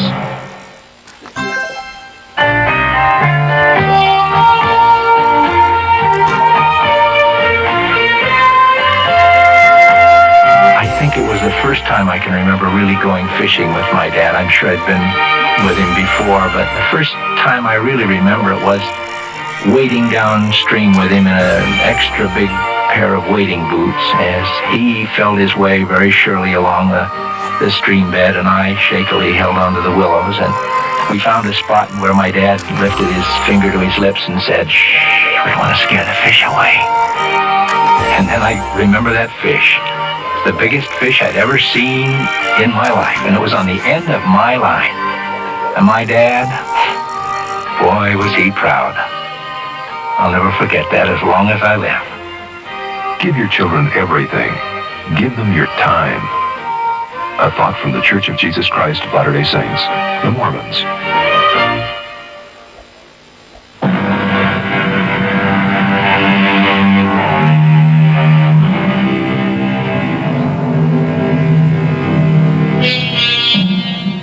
At the close of our first act, Harry Cantor had just suffered his second, his most severe heart attack. Actually, his heart stopped completely. He had no pulse, he had no breath, he had no life. Where, you may ask, was the soul of Harry Cantor? Where had it gone? Where is it now? A pertinent and awesome question. One we shall now attempt to answer. All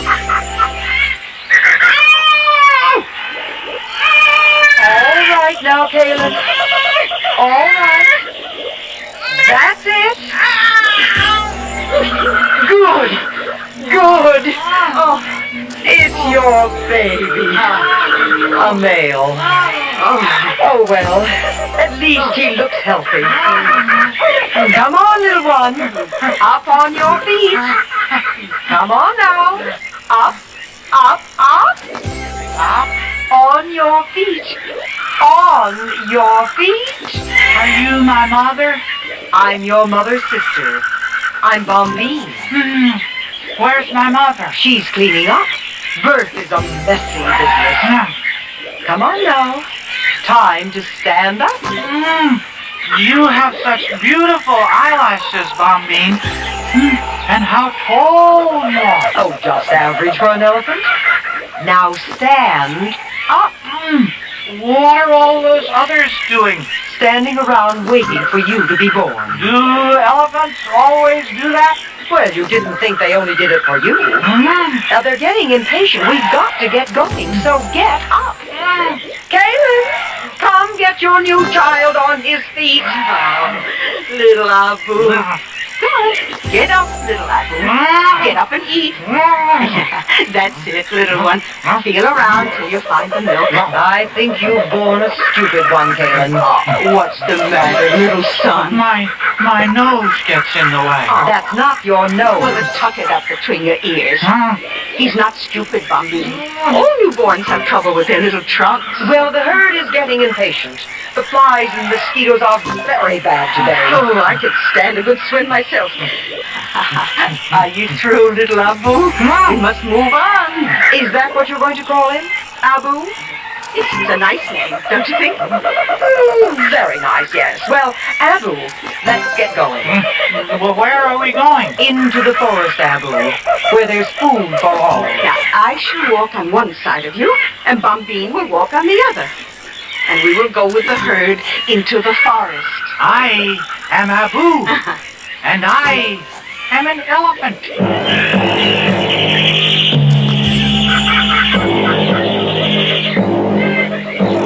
What are we looking for, Mother? Food, silly, and water. Well, why are we all going in the same direction? Why don't you and I and Bambine go off on our own? Now, what would be the point of that? Well, we might find something good, and we could keep it for ourselves.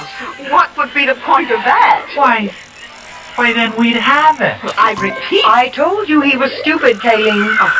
Maybe he's just odd, Bambine. No, I mean, Mother, if, say, we found water, if we didn't tell the others, then they would have to come to us to find out where it is, and we wouldn't tell them unless... Unless what?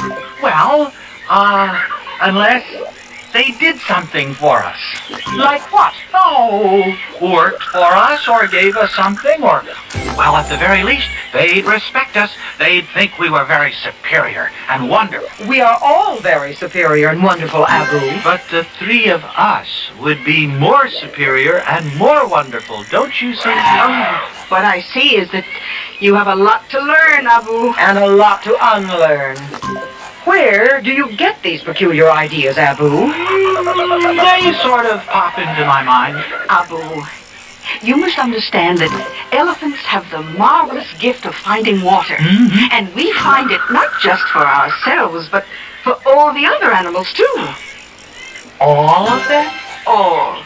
It is our responsibility. Why is it our responsibility? Because we are so good at it. I don't follow that at all. Bambine, I'm going to bring down this tree. Now, I can't quite reach the leaves at the top, and they look so delicious. Bambine, are we friends with all the animals? What do you mean by friends? Well, it's not possible, is it? To love them all? Oh, you talk very strangely for an elephant. We have due and proper respect for all the animals, as they have for us. Does that answer your question? Oh, are they afraid of us? Well, I don't think so. Are we afraid of them? Of course not. Not any of them? Well, there's one you should look out for until you have grown larger. The one with the stripes. The tiger. When the tiger is very hungry, he sometimes attacks a very young elephant for food. Oh, that's terrible. Just you stay close to your mother and me. Well, what will you do if a tiger tries to hurt me? Your mother will pick the tiger up and dash him against a tree. Then I shall sit on him. Understand? Ooh, what a good arrangement.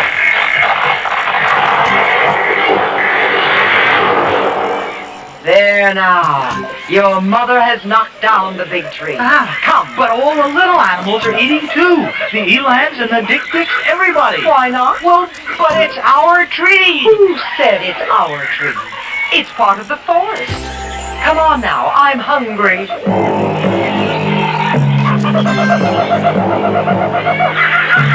Mother, where is my father? Around somewhere. How can I know where he is? I know he's at the head of the line. He's the leader. Oh, Bambine, did you hear that? Abu says his father is leading the herd. I told you he's a strange child. Well, why shouldn't he be leading the herd? I'll bet my father is the strongest, the wisest, the cleverest, the most handsome. Oh, you shut up, Abu. I won't shut up. Mother, Bambine hit me with her trunk. She had every right.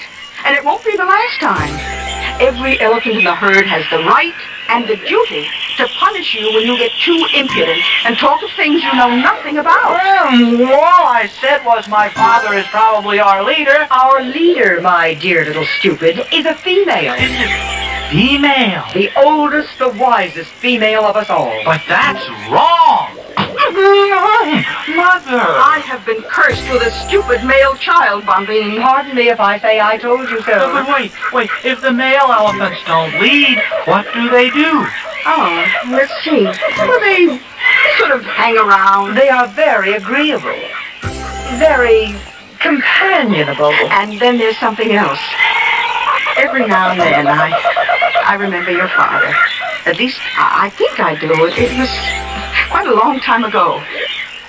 He and I were companions for a while. A long while. And then suddenly, one day, he seemed different to me. More than a companion. We stroked each other with our trunks. Something we'd never done before. And gave each other little pinches with our mouths. We thought we were only playing. And then... And then? Then what? Well, then I noticed that his ears were flapping wildly, and his tail was whisking back and forth. I was surprised. And then I felt that my ears were flapping and my tail was whisking crazily. Oh my, I was so excited. I felt that he was the only elephant in the forest for me, and that I was the only elephant for him. It was a wonderful day. I remember it rightly. But you must remember it. Oh, it was seasons and seasons ago, Abu. A long time. And now, you are here. I want to meet him. Which one is he? Oh, heavens, I don't know. I'm going to find him. I'm going to ask around. If you have any sense, Abu, you'll stay here. I'm just going to join the males and talk to them. He hasn't any sense, Kaylee. The males don't care too much for young elephants, Abu. Just the same, I want to try. Abu, let him learn, Bombine. Let him learn the hard way.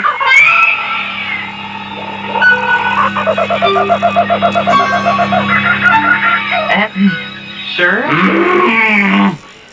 Do you think you might be my father? You're what? Kayleen is my mother. She's over there with Bombine. So?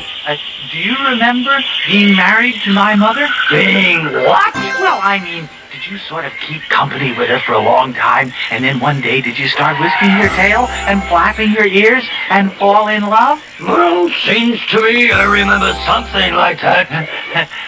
Was it my mother you fell in love with? Well, how would I know? It's happened to me so many times. Many times? Many times. Oh, many times. How many? No! Oh, you hurt me. You ask too many questions. Well, I'm curious. Are you very old? I think I am. Don't you know? Well, how should I know? The flies bother me more than they once did. Sometimes I shiver. I never used to shiver. Oh, you're sick? I don't feel well, that's certain. Now go away. But I want to ask you... I said go away! Oh! I don't want any children around me. I don't want anyone around me. I want to be myself. Mother? Bombine? Who are you talking to back there? Oh, a very old one. He didn't know how old, but he said he'd lived through many things, many times. And now he doesn't feel very well. He shivers, he said. That's old Noor. Yes, that's Noor.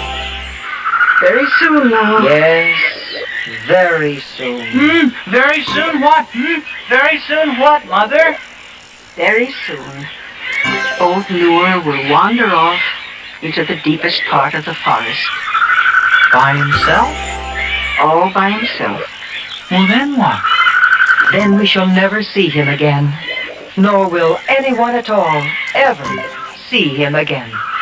Nor any trace of him. Not skin, or tusk, or bone. Well, how can that be? Mother, Bombine, how can that be? Surely a tusk, surely a bone will be left behind. Nothing. It's the secret of the elephants, Abu. When you have grown, You will learn the secret. When? When will I? Perhaps not till the very end. Come now. It's time to bathe. Oh, that feels good. Spray some more water on me, Mother. You had your bath for today. Bundine, the sky is getting dark. Oh, yes. Well, I am bathed. The day is ending, Abu. Come. But I like the water. No! Pay attention when I speak to you. Well, what are we going to do now? You'll see. Well, where are we going? We are not going anywhere. We are going to stand right here. You see the other elephants? They've all stopped bathing. Why have they? The good red circle of fire is leaving us, Abu. And the darkness is coming on. Why is it leaving? Because it is time for it to leave. Will the good red fire circle come back? When it is time for it to come back. Come now, Abu. Stand in line with us and all the others. Hurry, Abu. Don't dawdle. What now, Mother? Be silent. Stand still. Watch the great fire circle as it goes. Where's it going? Be quiet. But there. Hush. And watch. Oh, Mother. Please, Mother. What are we doing, Mother? Mother, are we praying?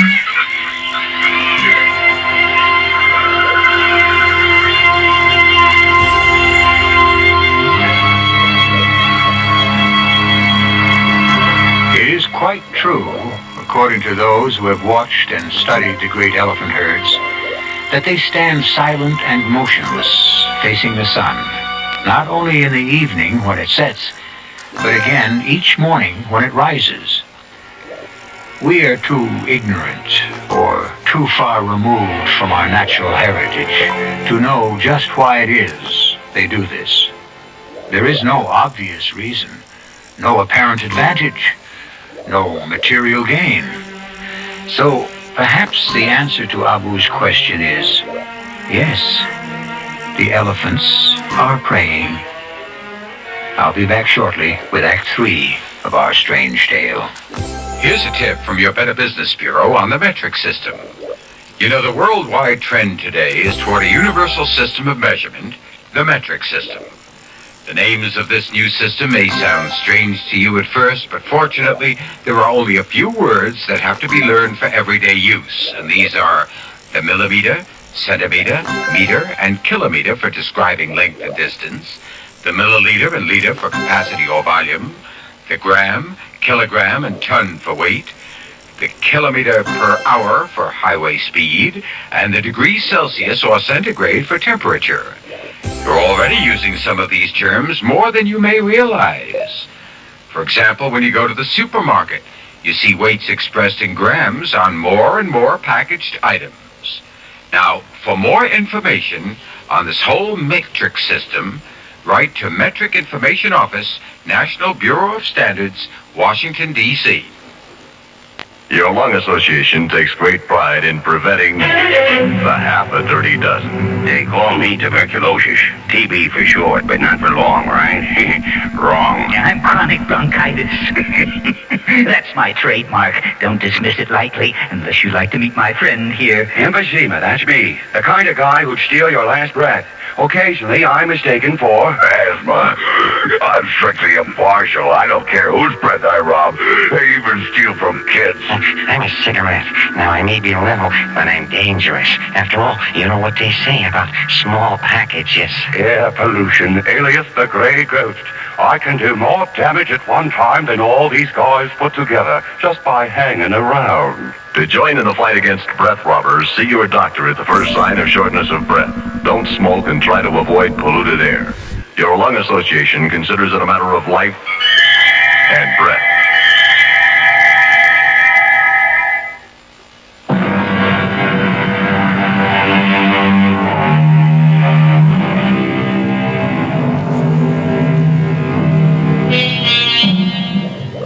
We left a great herd of elephants facing the setting sun in silence, except for little Abu, who asked, "What are we doing, Mother? Are we praying?" It may very well have been. How do we know that it wasn't? That the elephants were praying for the return to life of one Harry Cantor. At least it looks that way as we return to Act 3. Back in your own little Betty Boo, Mr. Cantor? Does it feel good? Bombine? I'm your nurse, Mr. Cantor. You remember me? Where's Mother? Outside. You can see her when you're stronger. How's Noor? Did he die? You're the one almost died. Oh, it was a near thing there. Your heart stopped for 6 whole seconds. Oh, it must have been more than 6 seconds. Well, you were in intensive care for 2 weeks. Am I alive? Alive! You are alive, and you're going to go on living. Only this time, you'll do as you're told. No excitement like before. You've been very sick. Are you warm enough? I'm going to put this extra blanket over you. What happened to your eyelashes? My eyelashes? You used to have such beautiful long eyelashes. Were they false? Mr. Cantor, I have never worn false eyelashes in my life. Or false anything else. I'm sorry, Bombine. My name is... Well, never mind. You just rest. Are we going to take a bath? You want a bath? Well, I'll ask Dr. Klein. You don't have to ask anybody. We'll just wander down to the river when it gets cool. Mr. Cantor. Just before the sun goes down. That's the beautiful time. Yes. And then the big, good red circle goes away for a while. It does? And we pray. You pray? I don't know exactly what we pray for. Maybe for it to come back, or maybe we just say thank you. I never knew you were religious, Mr. Cantor. I'm not. I never have been. I don't know anything about religion. Well, now, do you think you could go to sleep now? I think so. Do you want me to pull the blinds? No. I want to watch the sun go down. Then I'll go to sleep.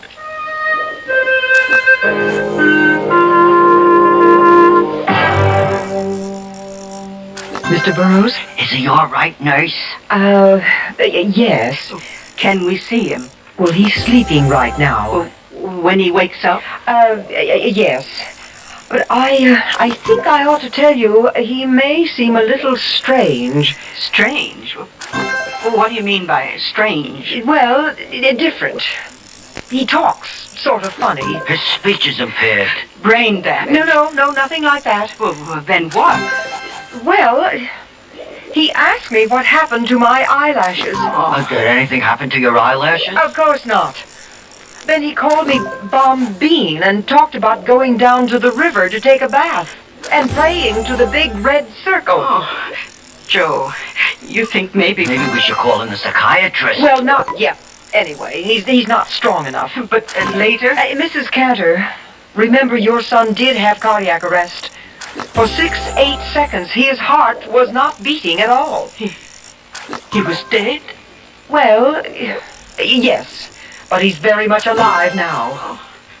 When I walked into that room, my son was dead. Now, Mrs. King. I'll never forgive myself. Nurse, listen, when he wakes up, will you call me? Maybe I better go in and see him first. Yes, I think maybe you had. Yeah. Then you can sort of, you know, prepare his mother for what to expect.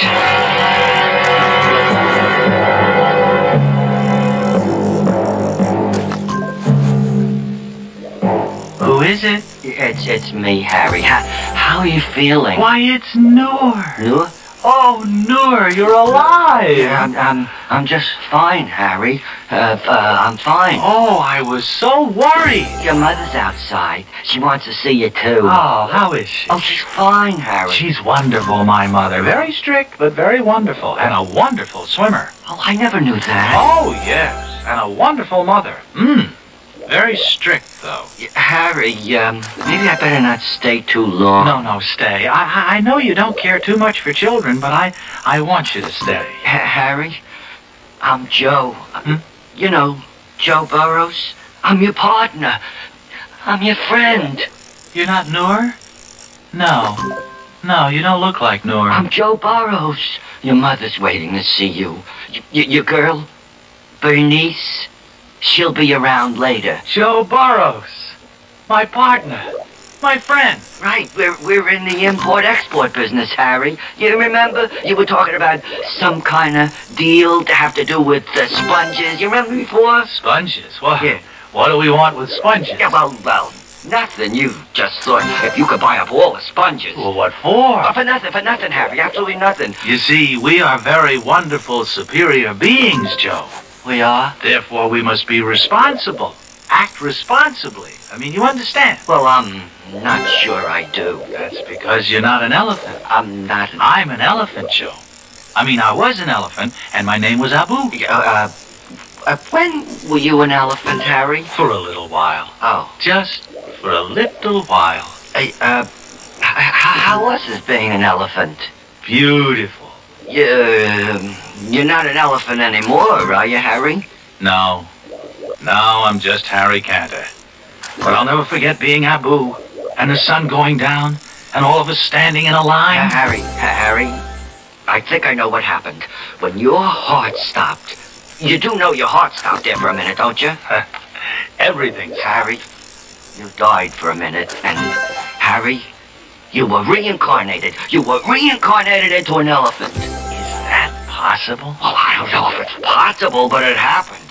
That has to be what happened. Maybe. Oh, positively. I hope you're right.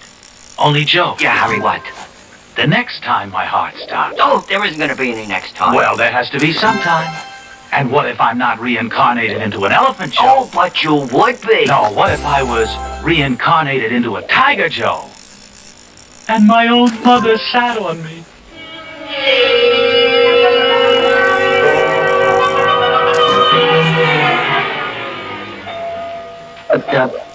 Mrs. Cantor, sit down here, Mrs. Cantor. I'll try to explain if I can. I'm sitting. Explain. Mrs. Cantor, when Harry's heart stopped, he was what you might call deceased. Dead? Yeah, well, in a way, yes. He was departed. But the emergency unit, see, they came rushing in. Oh, they knocked me down almost. I never saw such a hurry. Yeah, well, with all that, they brought Harry back to life. Oh, so he's all right again. He's all right, but... So what's all the worry? Mrs. Cantor, during those seconds, while Harry was not of this world, if I may put it that way. Oh, put it any way, but get on with it. He was not Harry Cantor. He was... For heaven's sake, Joe, what was he? He was an elephant, Mrs. Cantor. Harry? An elephant? My boy, an elephant? That's what he says. How could that be? Mrs. Cantor, it is my belief that Harry was reincarnated, see? When his heart stopped, and before they started it up again, Harry's soul left his body and entered into the body of an elephant. Can such things be? Well, you said yourself, Mrs. Cantor, we just don't know. No, I don't believe it. Harry couldn't be an elephant. I don't know if he even likes elephants. Well, he does now. You know what I think, Joe? What? He dreamed he was an elephant. It was all a dream went through his head. Well, I don't know if you dream when your heart isn't beating. Well, I'll ask Dr. Klein. Well, if it was a dream, it was a very beautiful dream.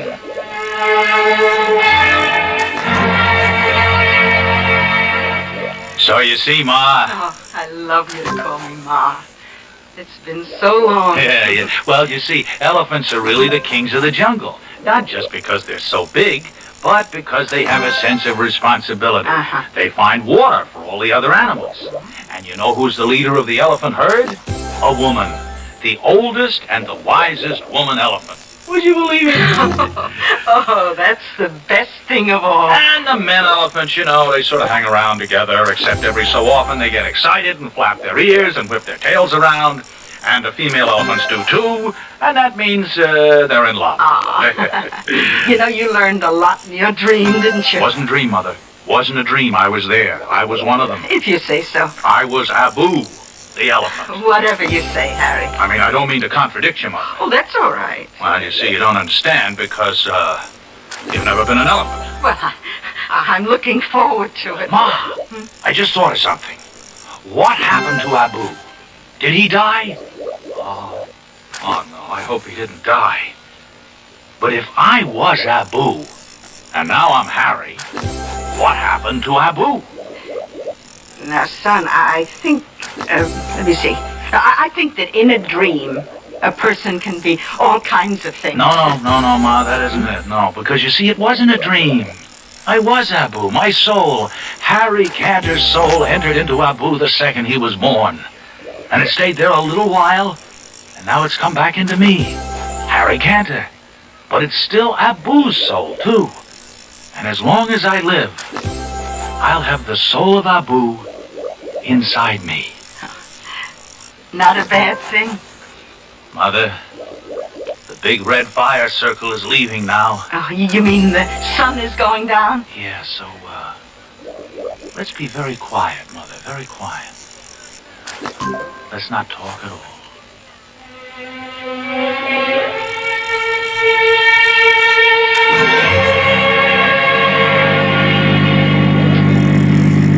Has Fargus Falls changed much, Ma? Not much. It's been, I don't know, years since I saw the old place. Well, it's pretty run down. Oh, we can fix it up. If you want to, Harry. Maybe not. Maybe we'll leave it the way it is. Are the trees all there? Everyone. And the brook? Still running. It's nice, it's nice. Oh, Harry, I'm glad you're taking an interest in the old place. Interest? I'm gonna live there. You are? But what about the business? Oh, I don't know. Joe can run that. I'll sell it to him. Maybe I'll give it to him. Oh, it won't do so well without you. Joe's a very nice fellow, but you were always the brains. I got different brains now, Ma. Once you're an elephant, you never forget it. Oh, did I tell you I asked Bernice to marry me? Oh, you did? Oh, what did she say? Well, she sort of whisked her tail and flapped her ears. No, I mean, she said yes. She said yes. Do you think she'll like living in Fargus Falls? Oh, I think she'll love it. We'd want you to live there with us, Ma. You mean that? Well, you're the oldest and the wisest, aren't you? If you say so. Hey, we're almost there, aren't we? Turn left, up ahead. It's down that little road. Oh, I can smell the woods, Ma. I can smell the water. Turn here. I remember. Look, there's a chipmunk. Yeah, look it. And a raccoon. Hey, a raccoon. And there's birds. That's a cardinal. I know a cardinal. I remember cardinals from way back, right? Oh, Ma, look, there's the woods. That's right. And the house is just beyond. Let's stop right here for a minute. Beautiful, isn't it?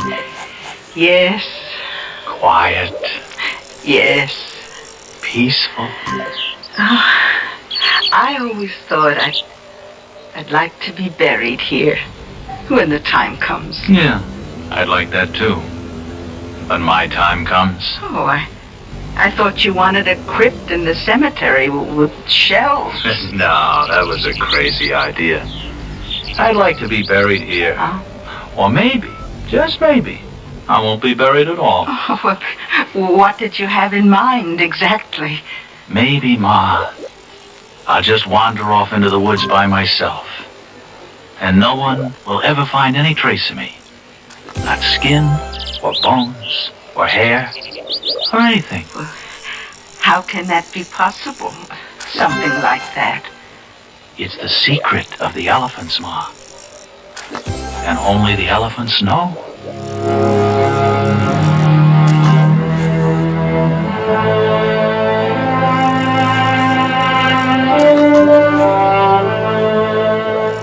It is quite true that no one knows how or where the elephants die. No traces have ever been found.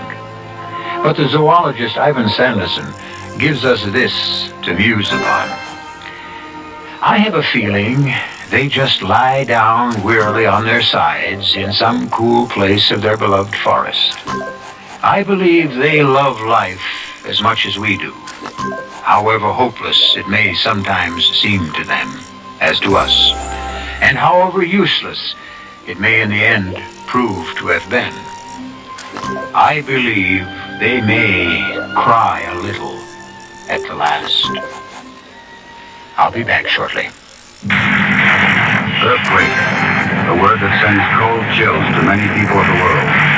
The shifting, trembling earth, falling objects, glass, debris are a constant threat. A threat to life and property for many countries, including the United States. And should an earthquake or other natural disaster occur, there are relief organizations to help, like your American Red Cross, always reaching out to people in trouble. The Red Cross Disaster Program meets the urgent needs of victims immediately after a disaster or in advance of a potential crisis. Red Cross Help provides food, clothing, shelter, health services, and other basic elements for comfort and survival. It uses all available resources in addition to its own to provide that vital aid.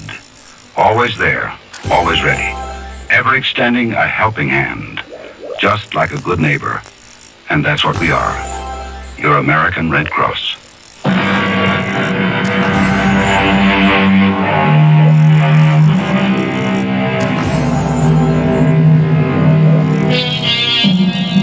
Our story has ended. Story, I can hear you ask?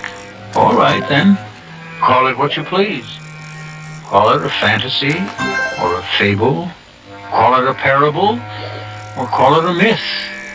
Or, and it might be the most apt description of all, it might be that most ancient of all dramatic efforts. It might be a morality play. And as with all audiences of all times, you must find the moral for yourself. Our cast included William Redfield, Arnold Stang, Bryna Rayburn, and Joan Shea. The entire production was under the direction of Hyman Brown. And now, a preview of our next tale. The spell was broken by the waiter with the lunches Jones had ordered. But right after the dishes had been cleared, I picked up where Jenny had left off and felt my blood run cold as I read her description of her first visit to the Walpurgis Club. It was a desolate house in the country, lit only by firelight and candles with weird music, and people drunk, not with liquor, but with some kind of frenzied belief in the magical power of the devil. As Krasuski took me through the various rooms, he watched, and then asked perceptively, You find this amusing? That disappoints you? Not at all. But I must warn you that this is literally playing with fire. With hellfire? Radio Mystery Theater was sponsored in part by Anheuser-Busch Incorporated, Brewers of Budweiser, and Sign-Off, the sinus medicines. This is E.G. Marshall inviting you to return to our Mystery Theater for another adventure in the macabre. Until next time, pleasant dreams.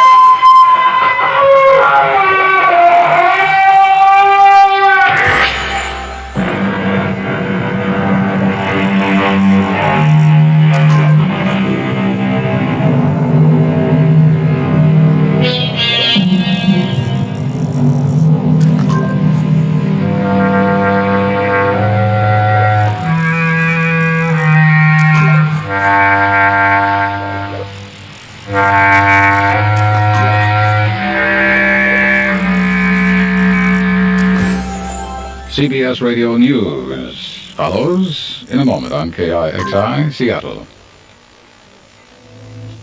The CBS Radio Mystery Theater presents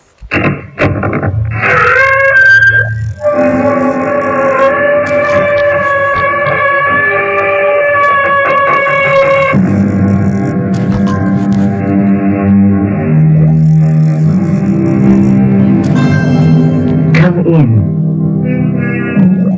Welcome. I am Tammy Brown.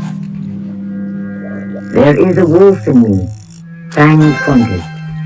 There is a hog in me, a snout and a belly. There is a baboon in me, clamoring clawed dog face. Oh, I got a zoo. I got a menagerie inside my rib. under my bony head, inside my valve red heart. I come from the wilderness. That's part of the song sung by Mr. Carl Sandburg. And he was only giving voice to what so many of us suspect, that there is more of the beast in us than most of us would care to admit. He knows. Who knows? Waldo. Who's Waldo? You just saw Waldo yesterday. You even spoke to him. I don't remember anybody named Waldo. Well, you'd better. He is the loose end, and if we don't take care of him, we could go to jail for life.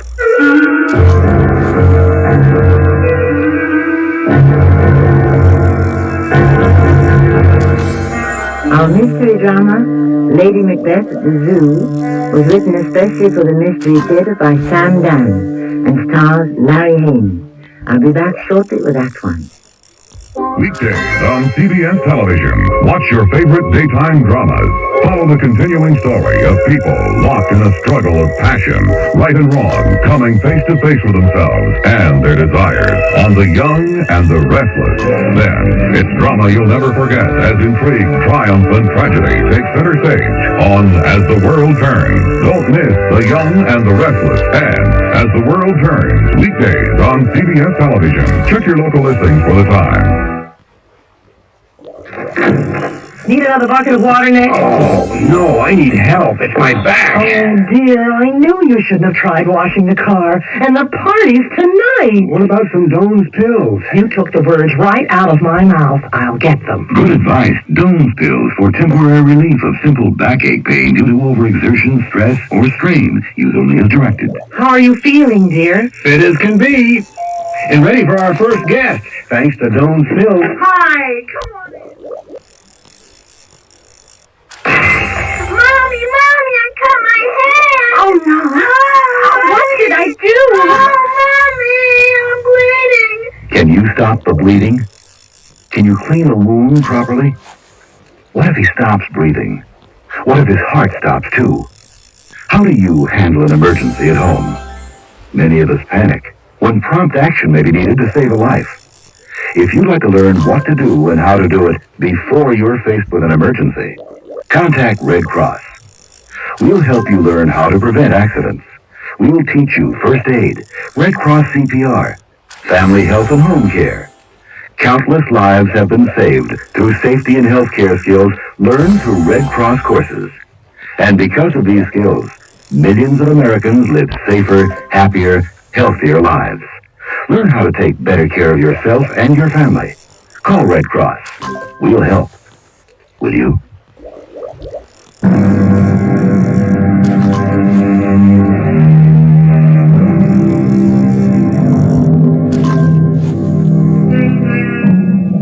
In these days of skyrocketing housing costs and stratospheric rents, you might say that a couple named Waldo and Edna have it made. They pay nothing at all for room and board. They enjoy a large, airy, one-room apartment, and they even have an outside terrace. True, their home is a cage in the Bronx Zoo, but they have practically no other options. That is because Waldo and Edna are anthropoid apes. They are delightful creatures in every way, attractive, intelligent, and almost human. But it's that word, almost, that denotes the indefinable difference and spans the infinite distance between us. It is a brilliant, beautiful summer day. Waldo and Edna are relaxing in the section of their cage that is in the open air. The door is lifted, and old Tom, the keeper, comes in. Hey, Waldo. Taking it easy, I see. Well, why not? Here, I got a banana piece for you. You ain't supposed to get none in the afternoon. It's costly. You went and cut the budget 50%. Oh, yes, sir, 50% all the way down the line. What's he talking about? Not sure. I thought you understood their language. Well, he's a little hard to follow. I shouldn't wonder. They don't speak a logical, comprehensible tongue like decent, intelligent apes. With them, it's all squeals and squeaks. I hope think they can even understand each other? You don't have to worry. Not you, Waldo, and not you, Edna. I bring you these from home. Go ahead. Go ahead, take them. That's a good boy. That's a good girl. Oh, hey, there's some folks out front. Let's show them something, huh? Yeah, watch these folks. Come on, Waldo and Edna. Give old Tom a kiss. What does that word kiss mean? Just put your mouth against his cheek. Oh, that again? Do I have to? We both have to, Edna. Well, these human beings are barbarians. Now let's get it over with. And smack your lips as you do it. What I go through for a lousy banana? Good. You see, folks, how affectionate Waldo and Eddie are. Oh, Waldo and Eddie have got to understand something. We're show business. Waldo, what's he talking about? I don't know. This is something new. Now, well, we got lots of school kids now with vacations and all, and they think apes is always jumping up and down and swinging on trapezes and such. So we got to put on a little show for him. We got to look alive in here. Oh, he lost me. Just keep smiling at him. Well, I guess what I'm trying to say is we got to have more productivity. You understand? Nod your head. I don't understand. I'm going to bring you something real nice for supper. See you later. All right. About every half hour or so, we'll jump up and down and wing it on the trapeze for a bit. Why? Because that's show business. What show business? Well, whatever it is that makes Tom happy, and he's a nice old geezer.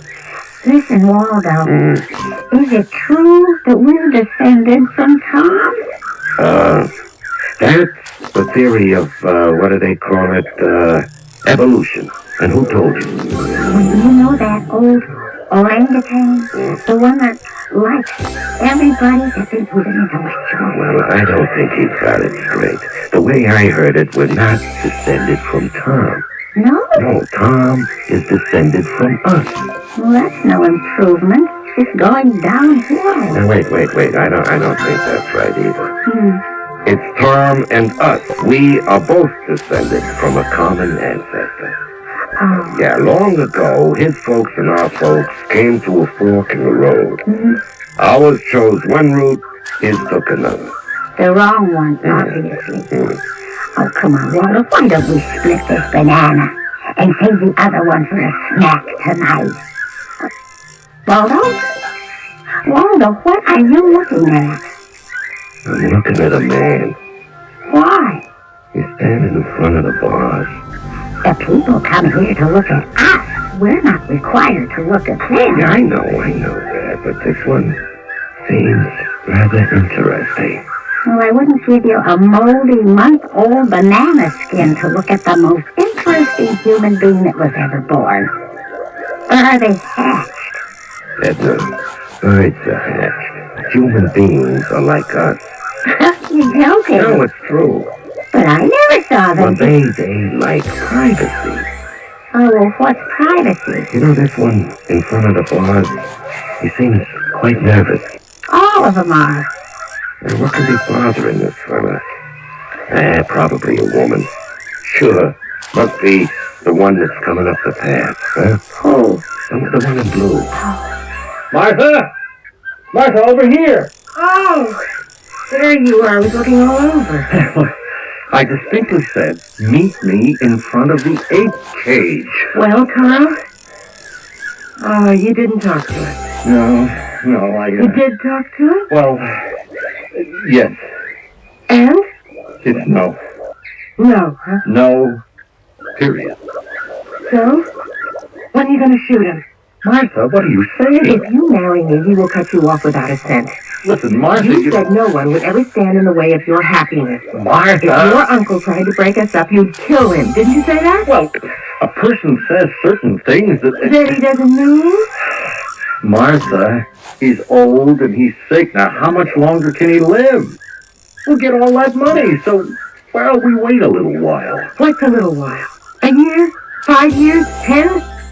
You have to kill him. Martha, do you realize the kind of discussion that we are having in a public place? So who's listening? A couple of gorillas? The apes, you stupid woman, apes.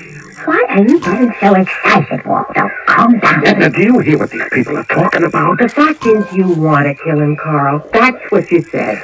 Yes, but it was said in the heat of... oh, look, I didn't mean it. We never say things we don't mean, Carl. But... now you take these orangutans, huh? In the cage here? We're not orangutans, you silly female. We're apes. If they could understand this conversation, what would they think, huh? I'll tell you what we think. You're trying to steam him up. They think I was trying to steam you up to get you to kill your uncle. But that isn't true. Pardon me, lady. I know what I'm hearing. It's like Lady Macbeth in Shakespeare, Carl. Please, Martha, what does Lady Macbeth Well, have to... listen. Macbeth wants to commit those murders because Macbeth wants to be king. She isn't telling him anything he doesn't want to hear. She isn't telling him to do anything he doesn't really want to do. Martha, to kill another human being. You have to do it. Why do I have to do it? He was always crazy and now he's getting senile. Any day he could decide to change his will, leave his money to charity. And where would that leave you? Listen, Carl, don't let her talk you into it. She wants you to commit murder. Rhoda, what's it to you? It's wrong, Edna, it's wrong. Oh, mind your business. What are those chimps chattering about? We're not chimps, we're apes. Carl, you know I'm right. You have to do it. So now that it's settled, you do it tonight. Tonight? Why not? How can I kill him? Shoot him. I don't have a gun. He has a gun. But the gun is a collector's item. It's a custom-made Handley Parrish. It's a 7-shot. It fires, doesn't it? But he keeps it locked in his night table. After he goes to sleep, steals the key. What if he wakes up while I'm trying How to... can he wake up? He takes a sleeping pill right after dinner. And the housekeeper is off this evening. But You see, it's almost too simple. Now listen, you shoot him. You take some stuff from the house, you mess things up a little, make it look as if a burglar broke in. But suppose the police suspect me. After you shoot him, drive over to my apartment. You were with me all night, so you've got an alibi. And you also inherit $3 million. So, tell me, Carl, what's wrong with it? Just think about it. That's right, Carl. You think about it. It's murder. Walter, who's asking you to butt Will you be quiet, Edna? This man is actually considering committing a murder. Well, Carl? No, Carl, don't. You know you have no choice. No. What is the matter with that monkey? I'm not a monkey, I'm an ape. Look, Martha, I feel... Yeah? No, I better not tell you. You think I'm crazy. What is it? That baboon. I'm not a baboon. How many times do I have to tell you? I'm an ape. I feel he is trying to tell me something. Who does he think you are? Tarzan? Martha, this isn't a joke. What is he trying to tell you? I don't know. Hey, you in the cage there. Eat your banana and mind your business like a good fella. The names on the plaque, it says Waldo and Edna. Which is which? How would I know? Yeah, well, I guess this one there, the bigger one, is the male. Waldo. Well, you see, he's the one who's trying to tell me something. Carl, what kind of stupid conversation are we having? I don't know. I must be feeling a little... Well, look, you don't make a decision to kill your uncle every day. Carl, I am not minimizing this thing, but it has to be done. Yes. All right. Let's go. Get it over with. No, Carl, come back. Don't do it. Come back. Rhoda, what is the matter with you? That man, Edna, tonight, he is going to commit a murder. Oh, who's he going to kill? You heard him, his uncle. So what? So what? Life is precious, Edna. Not among human beings. Murder is their biggest outdoor sport. It's also their second most popular indoor sport. Well, I've got to stop it. How are you going to stop it? Well, I just got to. What are you doing? Stop rattling the bars and stop jumping up and down.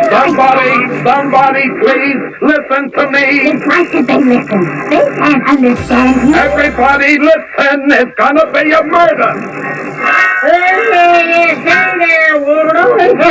Well, how you feeling now, old fella? You feeling good, huh? This here's Waldo, folks. Every now and then, he just starts feeling his own. Tom, listen to me. It's gonna be a murder. What? Hey, when I told you we needed increased productivity, you really took me serious. Tom, you have to do something. Waldo, what you so over? You done good. Don't get too hiding for just before supper. Huh? What did you accomplish? Edna, I can't just sit here. I have to do something. I just have to do something.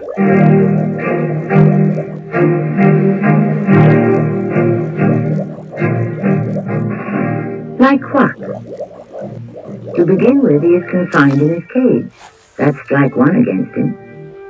And although he can obviously understand it, he cannot speak our language. Strike two. And even if he could find a way somehow to communicate, who would believe him? After all, he's an ape. Strike three. And it's only the end of Act 1. Maybe he can come to bat again in Act 2 shortly. When I was a child, my grandmother had this gorgeous leopard coat, just covered with spots, which I thought were magnificent. Well, here I am with dark spots all over my hands and neck. They are not magnificent. If you have pigmentation brown spots on your skin, get Porcelana Fade Cream and stick with it. Porcelana works slowly, but it does fade brown spots. If you're out in the sun a lot, get Porcelana with sunscreen. To help keep the sun from darkening the brown spots Porcelana is trying to lighten. Use only as directed.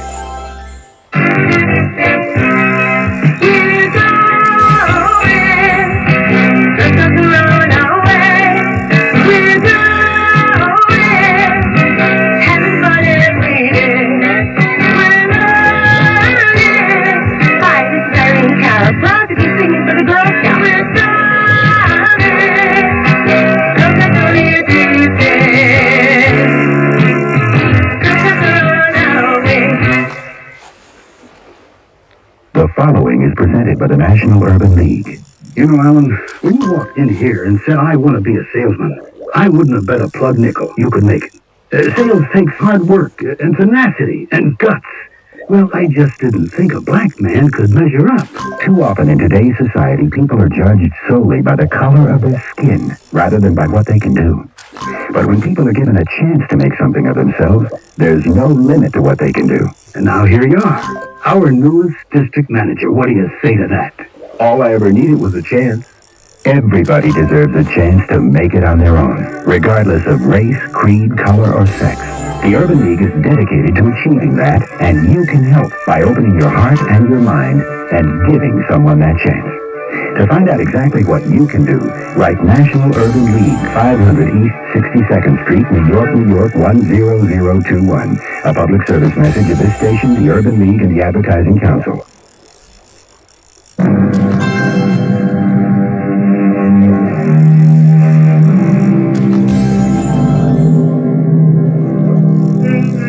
By this time, as you know, our story is concerned with two couples. Carl and Martha, the human beings, and Waldo and Edna, the apes. So far, it's the apes who are displaying the humanity, while it's the humans who are manifesting the bestiality. And now, as Act 2 is about to unfold, the human couple is about to become as beastly as you can get.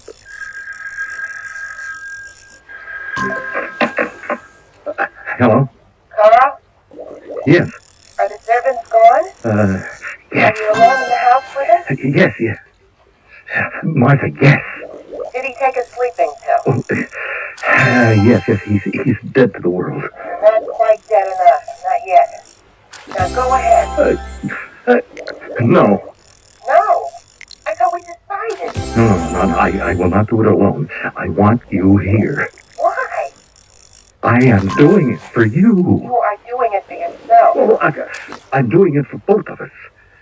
I want you to be a part of it. But you don't need me.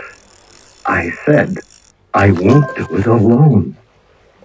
All right.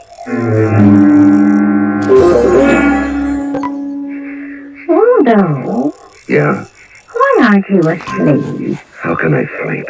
Well, what's wrong? Now, you know what's wrong, Edna. No, I don't. Now you tell me. Right now, a human being is about to be murdered. Oh, that. Yeah, that.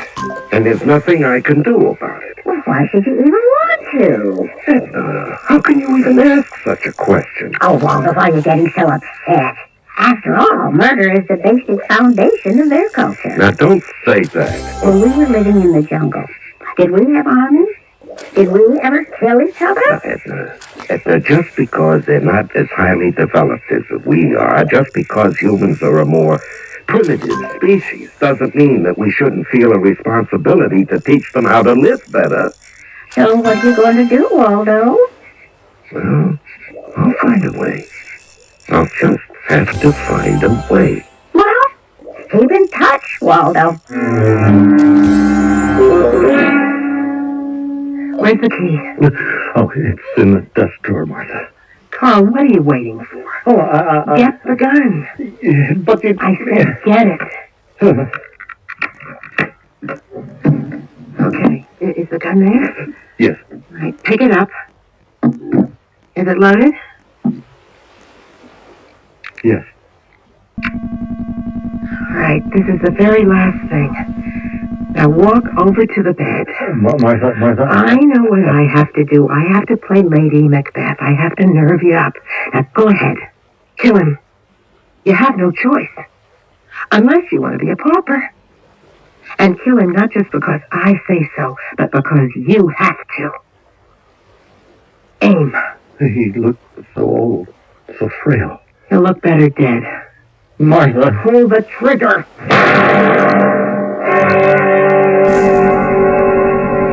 Edna. What is it, Waldo? Something woke me. Oh. Well, is there any reason to wake me? Something terrible has just happened. What? I don't know. I don't. Yes, I do. I do. Murder. Who's murder? The old man, the uncle. Oh, no. I know it. I just know it. Oh, right. So they killed him. I've got to do something about it. We're back to that. Well, there is such a thing as justice. Justice? What's that? Well, I guess you can say it's paying the price for what you do. What kind of a price? Oh, you pay if you take somebody's life? Well, you should pay for it with your own. And how does that change matters? It doesn't. Well, then why do it? Well, then you should give up your freedom. How? Well, you should be shut up in a cell for the rest of your life. And what's the cell? Well, it's a room with stone walls and an iron door and steel bars. Oh. Well, then, wouldn't this be a cell? Yeah, I guess you could call it that. And don't we have to spend the rest of our life here? Yeah, I suppose so. You call this punishment? We got no worries. We're fed. We're taken care of. Well, I think this is great. It beats living in the jungle, in the rain and the wet, and worrying about leopards and tigers. Yeah, but Edna, human beings are different. We've already established that. They're crazy. Now, why don't we both try to get some sleep? Have another cup of coffee, Carl. Well, all right. Don't be so nervous. Look, I can't help it, Martha. I don't commit murder every day, you know. Murder? Who committed a murder? Just put it out of your mind. Do you think the police know about it yet? Why don't we turn on the radio? Find out. The news is on any minute. Martha. There is nothing to worry about. You have an alibi. But still and all... And now for the latest news bulletins on the half hour at 7:30. The latest in the wave of homicide burglary took place last night in the home of stockbroker Webster Carroll. Mr. Carroll, aged 77 and in poor health, was murdered by a prowler. The servants had the night off and Mr. Carroll was alone in the house. It is believed that he was shot with his own gun, an expensive Handley Parish revolver. The police are certain the motive was robbery. On the international scene... There you are, Carl. See? Some poor burglar is being blamed for your... wait. Huh? The gun. We forgot to get rid of the gun. Do we have to? What are you talking about? It's very valuable. It could be worth your life and mine. I always wanted that gun. Where is it? Give it to me. Who's that? Oh, probably the police. The police? Oh, Mrs. Selfridge probably told them you might be with me. The police. You'll have to talk with them sooner or later. Now remember, act sharp. Just a minute. Good morning, Miss Martha Tyson. Yes? I'm Lieutenant Coletti, homicide. My credentials. Oh, what can I do for you, Lieutenant? Well, I'm looking for Mr. Carl Carroll. Oh, please come in. Yes, I'm Mr. Carroll. Oh, well, Mr. Carroll, are you aware of what happened last night? Last night? Mm-hmm. Where? I mean, in what connection? The only way to say this is to say it. Yeah? I'm sorry. Your Uncle Webster Carroll... Did something happen to him? He was murdered. Oh, no. A burglar. Oh, no. Oh, Carl, dear, you better sit down. Oh, no, I had an appointment to have lunch with him today. Couldn't there be a mistake? His housekeeper had the night off. Oh, I should have stayed home last night, and instead I... Oh, where were you, Mr. Carroll? I was here. Miss Tyson and I are engaged. Oh, I understand. Had I only known... No, darling, you can't blame The me. burglar got away with his watch, his ring, his wallet. I guess he was after cash. Nothing else seems to be missing. Oh, yes. His housekeeper says he did have a revolver in his night table. That's gone too. The special Handley Parish revolver? It fires a special .37 caliber bullet. Yes. Well, then, that's the gun that killed him. Oh, he's dead. Uncle Webster is dead. I can't believe it. I'm sorry I had to be the one to break the news. I'm sure you'll want some time to yourself. And besides, I really don't have any questions to ask you at this time. Lieutenant, if I can be of any assistance, I will do anything I can to bring that killer to justice. Thank you, Mr. Carroll. Goodbye. Goodbye, Miss Tyson. Goodbye. Oh, darling, you were absolutely magnificent. Oh, let me tell you, I was filled with all kinds of apprehensions. I thought I'd collapse under the pressure, but I didn't. Hey, you know something? Oh, I rather enjoyed it. Martha, we are going to get away with it. Did you ever doubt it? There's one last little detail. The gun. Don't worry about the gun. Well, just let me get rid of it. I said not to worry about it. But No. Take care of it, Martha. Now, let's enjoy some breakfast. What's the matter, Waldo? The matter? Nothing.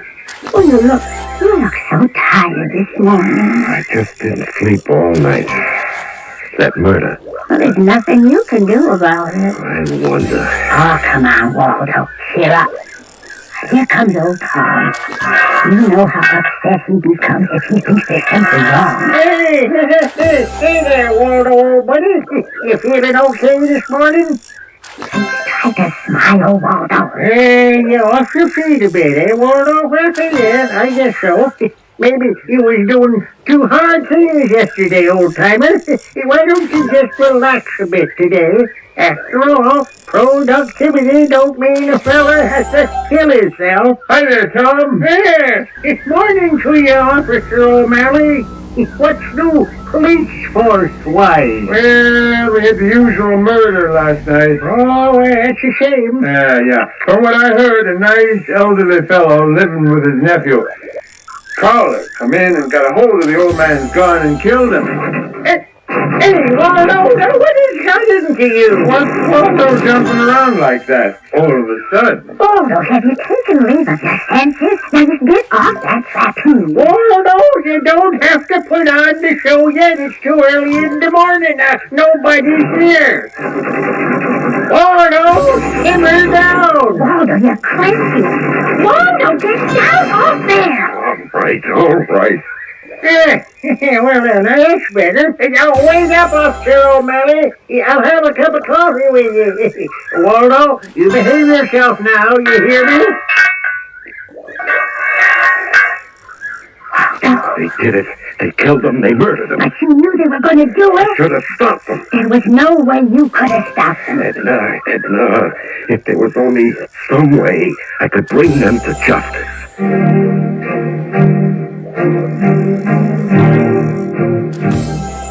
Once again, we have Waldo in an if-only situation. Poor Waldo. How the deck is stacked against him. He does have one thing going for him, and that is his determination. He may also have something else going for him. Something that can be the most powerful force on Earth. Can you guess what that is? We'll have an answer in Act 3 shortly. It's athletes versus MS, multiple sclerosis. This is Frank Gifford spreading the word about a dynamic new team which is banding together to help stop MS, the terrible crippler of young adults. Multiple sclerosis is a crippling disease of the central nervous system which generally strikes in the prime of one's life, from 20 to 40. But the sports world is fighting back against MS. People like Hank Aaron, Tom Seaver, John Havlicek, and Joe DiMaggio, Frank, that's me. Baseball has always been a big part of my life. It's a game where you learn quickly about the value of your teamwork. And that's why I believe in athletes versus MS. We're putting a team together that can beat MS, multiple sclerosis. Athletes like Billie Jean King, Hank Aaron, Muhammad Ali, Lee Trevino, and so many others all are spreading the word that MS is their cause and asking everyone to join the fight against MS. There's no cure yet, but there's hope through research. Join us. Support your local chapter of the National Multiple Sclerosis Society. I'm lost and lonely, scared and sad, trembling at the thought of making you mad. Love is yours when times you're so cold. If life's like it, take me before I go. This song about child abuse was written by a man who had served time in a state prison. It tells how he felt growing up as an abused child. Many of the social problems in America today spring directly from child abuse. Yet, with enough knowledge and enough money, child abuse can be prevented. Help us get to the heart of the problem. Write Prevent Child Abuse, Box 2866, Chicago, Illinois, 60690.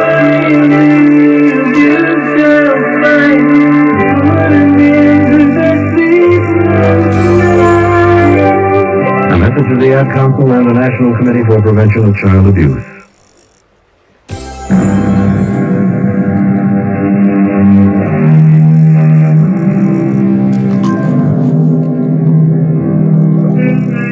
We are given to understand, more or less, in classic literature, that you cannot get away with murder.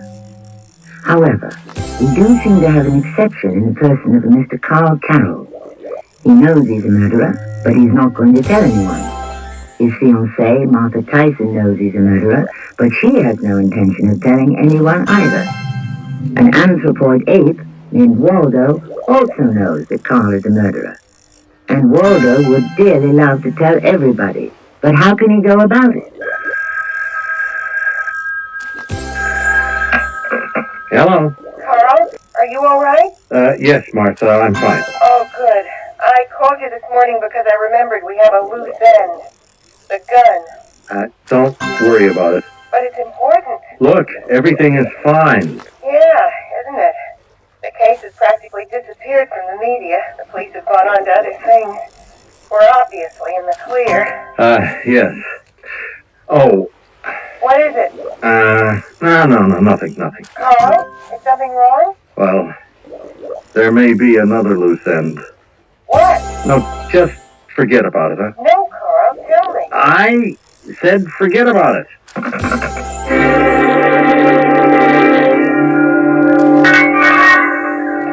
Good morning, Waldo. Good morning, Edney. Waldo, it's Tom. Give him a smile. Well, how's every little thing today, kids, huh? Please, Waldo. He gets so upset. Oh, are you still under the weather, Waldo, old-timer, huh? Waldo? You want I should call the vet? That's all you need, Waldo. He'll stick you with those needles and then you'll really get sick. Now smile. That's good. Yes, that's my boy, Waldo. Show them pearly whites. I'm going to be back with a nice breakfast. Now that was what I call a good breakfast.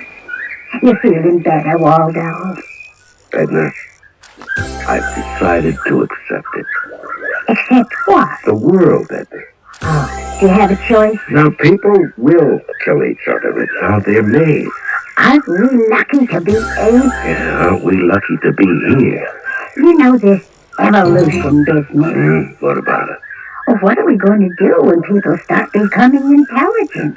When the day arrives that they'll be as smart as we are? Oh, that day won't go on for at least a couple of million years. Edna. What is it? He's here. Who's here? The murderer. Look, he's standing in front of the bars. Oh, Waldo, you don't know for a fact that he's a murderer. I know. How? Look at his face, Edna. Well, what about his face? Well, can't you see the word guilty written all over it? What do you mean by written? He's a killer, all right. Oh, Waldo, you come back here. A murderer? Waldo, I'm frightened. Look into his eyes. Oh, Waldo. Good morning, assassin. Oh, you filthy brute. Filthy. I'll have no blood on my hands. What do you know? I know you're a murderer. If you could speak, what would you say? I'm speaking. Can't you understand me? What goes on in that miserable little brain of yours? No thoughts of evil, I can tell you that. What are you trying to say to me? You know. That's why you're here. I didn't kill him. Don't make me laugh. No, don't do that. Don't point your finger at me. Murderer, killer, assassin. Why are you pointing your finger at me? Why? Carl? Why? Carl? He is pointing his finger at me, Martha. Look, why? Carl, what is the matter with you? Martha, what are you doing here? What are you doing here? I didn't like the way you sounded on the phone, so I drove over to the house. Just as I got there, you were coming out of the driveway, so I followed you. Martha, he knows I am a murderer. Carl, shut up. Everybody in the zoo will know it. Now just calm down. Who knows what? The ape. Now he knows I killed Uncle Webster. Carl, how can he know? He knows, that's all he knows. We were here when we talked about it. Now, do you remember? He heard every word we said. Oh, all right. And don't tell me that I'm crazy. No, I won't do that. He knows. And there's absolutely no question about it. Okay, so he knows. Carl, please, look at him. He's jumping up and down. That's all he can do. Jump up and down, swing on that trapeze, and give off all kinds of crazy grunts. He wants to tell everybody. How? Carl, please, come on, let's get out of here. But he knows. Carl, let's have some breakfast, huh? You'll feel better. And besides, we have to make plans for the wedding, don't we? I mean, after all, that's why we got into this thing, isn't it? Yes, I suppose so. Come on. Get married, produce children who grow up to be killers just like you. Start a whole new race of murderers. Oh, my God, that's enough. Hey, Waldo, no, hey, Waldo. I swear I've never seen you so spry. Now everybody's talking about you, and you know what they're saying, huh? Our department's showing the best productivity in the whole zoo. Now, Carl, about that stupid ape. He is not stupid, Martha. Now, you look into his eyes and you can see. He knows. Carl, I want to talk to you seriously. He doesn't know. But I look into his eyes You're and not looking into his eyes. I tell you that... You're looking into your own soul. Oh, Martha... All right. You committed murder. We committed murder. And that act, it went against everything you'd been raised to believe in. Then why did you make me do it? Because underneath all the veneer of morality and civilization, almost every man is a potential Macbeth. He'll kill if it means realizing his ambition. All he needs is a lady Macbeth to give him courage. And that's what I gave you, Carl. The nerve. That was my contribution. The killing was all yours. He knows that ape knows. It's your conscience, Carl. Your guilty conscience. It'll bother you for a while. It has to. But in time, it'll go away. No, it'll never go away. It has to. The thing can't be undone. So, you learn to live with it. And then forget it. How can I forget it? Oh, no. I want to get some sleep. Who's stopping you? You are. What am I doing? You keep mumbling about justice. Yeah, I know. Why do you do it? Now, what else can I do except mumble about it? Well, why don't you mumble about it in the daytime? In the daytime, I have to act like some hyperthyroid clown. What's hyperthyroid? That's how I have to behave in order to increase productivity. What is productivity? Extra bananas. Look, Waldo, this fellow Carl, he killed his uncle. He's going to get away with it, and that's that. Well, I just refuse to believe there's no such thing as justice in their world. If there was real justice, their world would come to an end tomorrow. If there was only something I could do. You could let me go to sleep.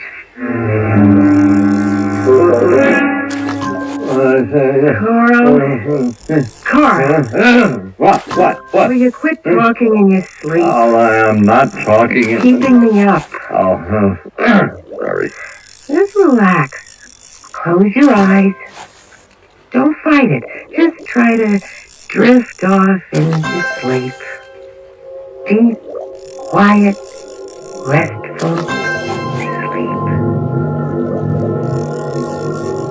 Carl. What are you doing here? You've been expecting me.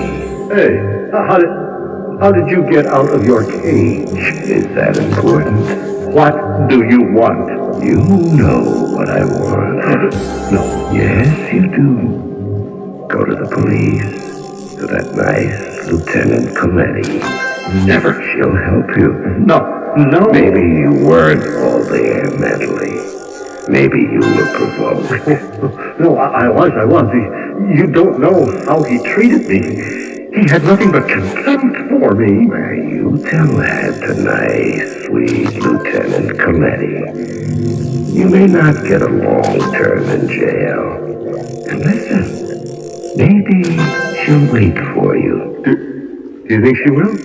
I mean, do you really think so, Waldo? Would I lie to you? You see, I had to kill him, don't you see? I mean, I had to prove that I was a man. Well, the lieutenant would appreciate that.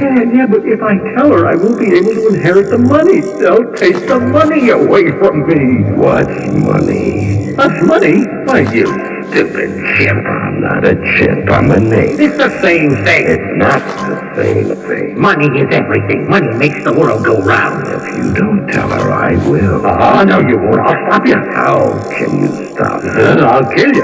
I'll kill you. Carl, wake up. I'll kill you. Carl, wake up. Come on, you're having a nightmare. No, it's not a nightmare. Carl? Where are you going? Are you getting dressed? There is a loose end that I have to take care of. What are you talking about? I'll be right back. What? The gun. It's the gun. The revolver. Yes, the gun. Oh, you're going to get rid of it finally. Oh, now I can breathe easier. Look, make sure nobody's looking and toss it off the bridge. I'll kill him. No, darling, you don't have to. You've already killed your uncle. Just get rid of the gun.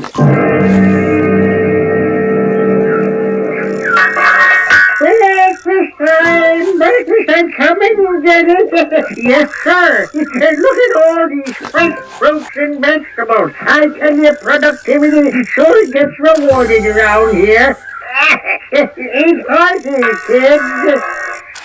Whatever this productivity is, Waldo, let's keep it up. Yeah, I suppose so, Edna. I suppose so. Enjoy your breakfast. Yeah. Edna, look. What? He's here. Who? The killer. He's coming up the path. But the zoo isn't open yet. How do you get in? Waldo, what's that he's got in his hand? It's a gun. What's a gun? It's something you use to kill with. Oh, why All right, would quick, get on your trapeze, and I'll get on mine. And don't ask questions, just do it. Swing up and down as hard as you can. And hurry up. I'm gonna kill you. I am gonna kill the both of you. Hey, you shoot me if you have to, but leave her out of it. You're the loose end, and I am going to tie you off right now. Get hold still, you stupid baboon! I'm not a baboon. Officer O'Malley! Officer O'Malley! He's gonna kill both my apes! Drop that gun or I'll fire! You got him! Be careful, Tom. Is he dead? He's breathing. As far as I can see, the bullet just grazed his forehead. He must have passed out. Hey, look at him! They're looking forward over that me. See how they swinging and jumping and flying back and forth? That's how they save themselves. Oh, who says they ain't smart? Hey, Tom, here's something. What? This gun, this revolver of his. We've been told to keep an eye out for it. It's a valuable, custom-made Handley Parrot. You don't come across one like it every day. It was used in a murder. Yeah, what's murder? Some rich old guy was killed by a burglar. Now this fella here, what's he doing with the gun? He's gonna have some tall explaining to do. Well, I certainly would say so. I told you, Edna, there is such a thing as justice. Justice, and I made it happen. Now, Waldo, sport, calm down. It's over, it's all over. Justice. Hey, Waldo, save that swinging and flying for the crowd. You're sure going to earn those bananas today, Waldo. Productivity, Edna, productivity and justice, the names of the game.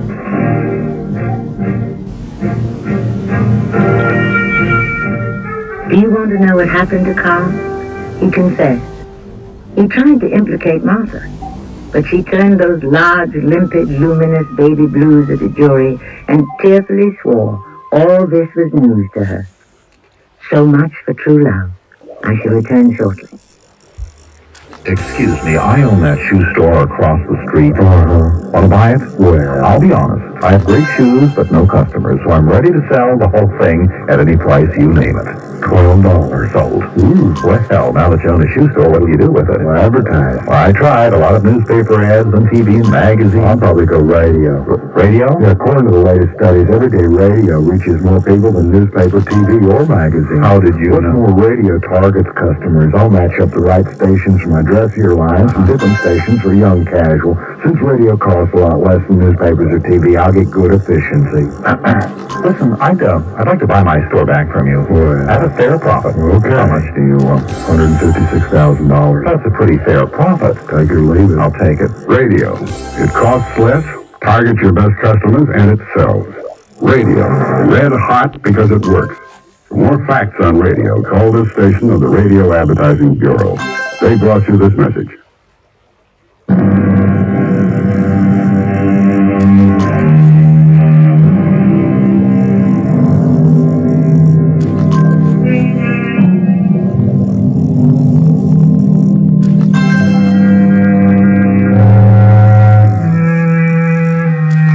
We have titled our story, Lady Macbeth at the Zoo, and perhaps we may have provoked a brawl with Shakespeare's purists. Well, why not? Shakespeare himself flourished in an age noted for brawling, controversy, and violence. We raise the point. Can a person be convinced to do something which is foreign to his or her basic instincts? We raise it and leave it for your consideration. Our cast included Larry Haynes, Terry Keane, Evelyn Juster and Earl Hammond. The entire production was under the direction of Hyman Brown. And now a preview of our next tale. What's this on top? A red brocade coat? My hands are all covered. If I wipe them on this red coat, nothing will show. I'm going out of my senses. Good. A gold watch. Gold chain. Good. What's this? Bracelets. 1, 2, 3. Diamonds. These packages must be full of things pawned. Into my coat pocket they go. One after the other. Oh my Lord in heaven, sister, who killed you? Someone has come in. To take the axe to them also. This is Tammy Grimes inviting you to return to our Mystery Theater for another adventure in the macabre. Until next time, pleasant dreams.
I'm Tammy Brown.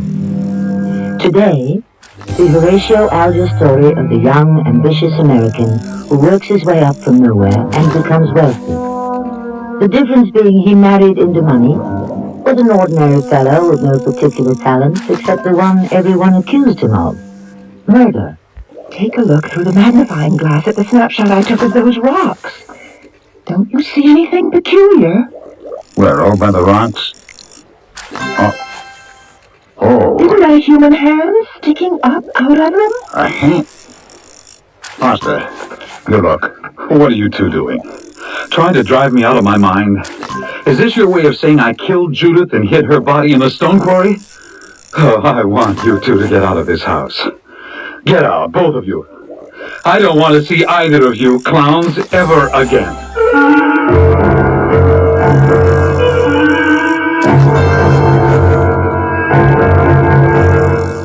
Our mystery drama, The Hand of Amnesia, was written especially for the Mystery Theater by G. Frederick Lewis and stars Ralph Bell. I shall return shortly with Act 1. Weekdays on CBS television. Wake up to comedy with One Day at a Time. You really think you're hot stuff, don't you, Schneider? The ladies in this building don't call me super for nothing. Then, keep laughing as Mel lays down the law on Alice. There is only one rule in the restaurant business, Vera. Get them to swallow it. And The Price is Right with the priceless Bob Barker. That's One Day at a Time. Alice and The Price is Right. Weekdays on CBS television. Check your local listings for the time. It was early morning sound, McDonald's morning sound. I'll break in through. Eggs are cooking with golden hash browns. We're perking along, cooking breakfast for you. You deserve a break today at McDonald's. And now, a personal message from the owner of Bully Hill Vineyards, Walter S. Have you ever wondered about our Miss Love white wine label? It was painted in 1975 near Boston by myself during a romantic interview with a mysterious scenario. When I returned several years later, she had disappeared suddenly, late on a rainy, dark night. According to neighbors, leaving everything intact. We at Bully Hill have joined this natural white wine with a natural impression of the artist's sensitive hand. Bully Hill's Miss Love looks at you as you enjoy it, bringing to your fantasy mind a unique taste. Wherever she may be, the original portrait at the winery or on the shelf at your local wine shop.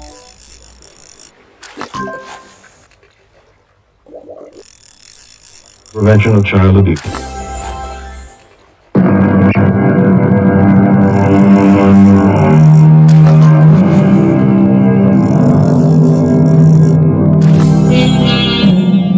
They seemed to be a happy couple. She perhaps somewhat older than he. The stars were out. A sliver of moon shone across the old stone quarry that loomed over a small lake. He kept looking at her and smiling, but her face was serious. Slowly they made their way into the quarry down the irregular rock-strewn path, and then she stopped, and so did he. I don't want to walk any further down, Foster. There's not enough moonlight for me to make out how far down the water is. I've always wondered about that. Why most of the old quarries have a lake at the bottom. And it's good and deep, too. On a hot day, we used to go swimming here when we were kids. You were lucky. I was brought up in the city. We cooled off in front of an open hydrant. Well, I'll toss a stone and see how long it takes before it splashes. Here goes. Oh, that's pretty far down. Well, honey, shall we start back up to the house? Let's just stand here for a minute. Maybe the moon will come out. Oh, Judy, it's a new moon. Well, wait till the cloud passes, you'll see. It won't come out any further tonight. You know that. Yes. Yes, I do. Well, I don't mind standing here with you, darling. That's all right with me. When you said you wanted us to take a little walk into the quarry, that was okay, too. I wish you wouldn't be so obliging, Foster. Obliging? I love you. I thought coming down here was the best place. Best for what? I wanted us to be able to talk where no one could hear us. You came out here to talk? No one can hear what we say down here in the quarry. You sound very dramatic. Here we've been married for a year and a month. You never said anything like this to me before. You're not a double agent or a Russian spy or anything, are you, darling? Nice try, Foster. But it's no joke. What is it? Interesting how you should hit on it about my being a spy. The last 2 Saturdays, when you went to Denver alone, I followed you. I know about you and Alice. What? Alice? Who's that? Another try and another fumble. Did you ever get her wallet back? The one that was lifted out of her handbag? The detective agency told me they'd mail it right back to her. That's how I know her name and where she lives. Judy, it isn't anything. She's an old friend. We worked together at the mountain resort. I knew her years before I met you. I thought I loved you, and I thought you loved me. And that means no more old friends. You're right, sweetheart. I won't see her anymore. I can't believe that. I couldn't trust you. And when there's no trust, there's no marriage. It's over, Foster. I want you to pack up all your clothes and whatever else is yours and be out of the house by noon tomorrow. And as soon as you let me know where you're staying, I'll have my lawyers work out a settlement.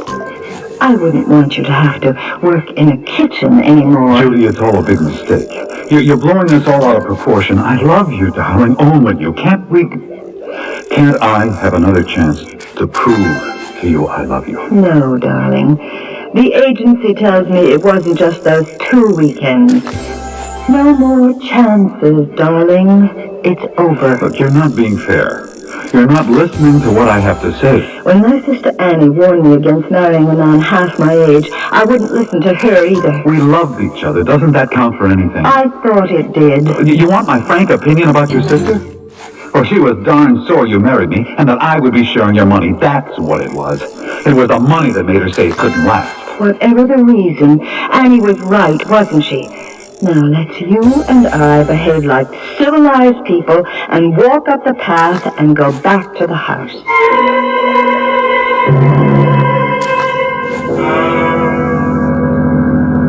Annie, will you please stop harping on that? But it's true, Bill, isn't it?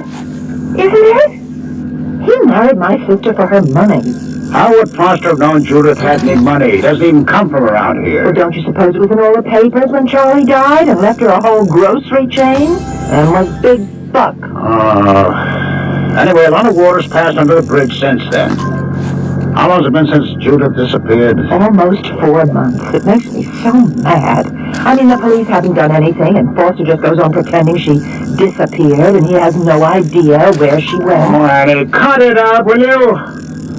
The week after Judith dropped out of sight, we came down, just like we are today. We stayed at the house. Didn't you believe him? He sure acted like he loved her, missed her. He acted like it, yeah. Well, he didn't sound like a man who was lying. I'll tell you that. Remember he told us about the walk they took all around the property the last night he saw? Yes, I heard him say all that, and how he didn't feel well, and he went up to bed, and the next morning Judith was gone. Oh, boy, this car. There she goes again. Stalling, all the time stalling. I'm going to take a look at the distributor. Then, again, maybe it's the feed line. I don't know. Bill, turn this way. Watch the birdie. All right, you have to take pictures now. No, Bill, say cheese. Oh, boy, you and that camera. Before I open the hood, you make sure the clutch is in. All right, step on the starter, will you? Oh, boy. Isn't that the limits? Every time it stalls and I get out, she starts right up again. Well, anyway, I got a nice picture of you, Bill. Oh, I love to watch it developing right in front of your eyes.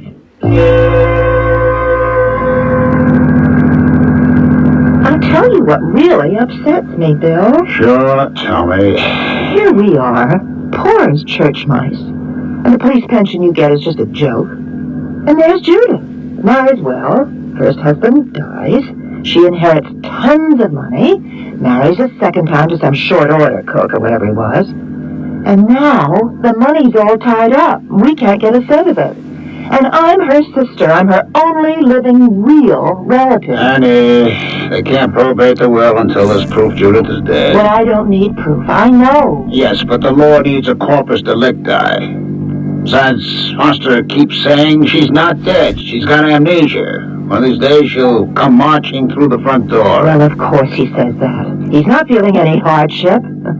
Every month, money from her trust fund goes right into their joint checking account. And he's got it all. Oh, come on, Annie. What's come over you? You didn't used to be so money hungry. No, it's not that. It's just I hate to see that undeserving gigolo get all of it. And we get none. I hope you're going to watch what you say. We've driven 500 miles to visit Foster, see how he's getting on, what's the latest about Judith. It'll spoil everything if he finds out you dislike him so much. All right, this is the street. I'll drop you over the house, take the car to the garage, see if they can find out what's wrong, why she keeps stalling.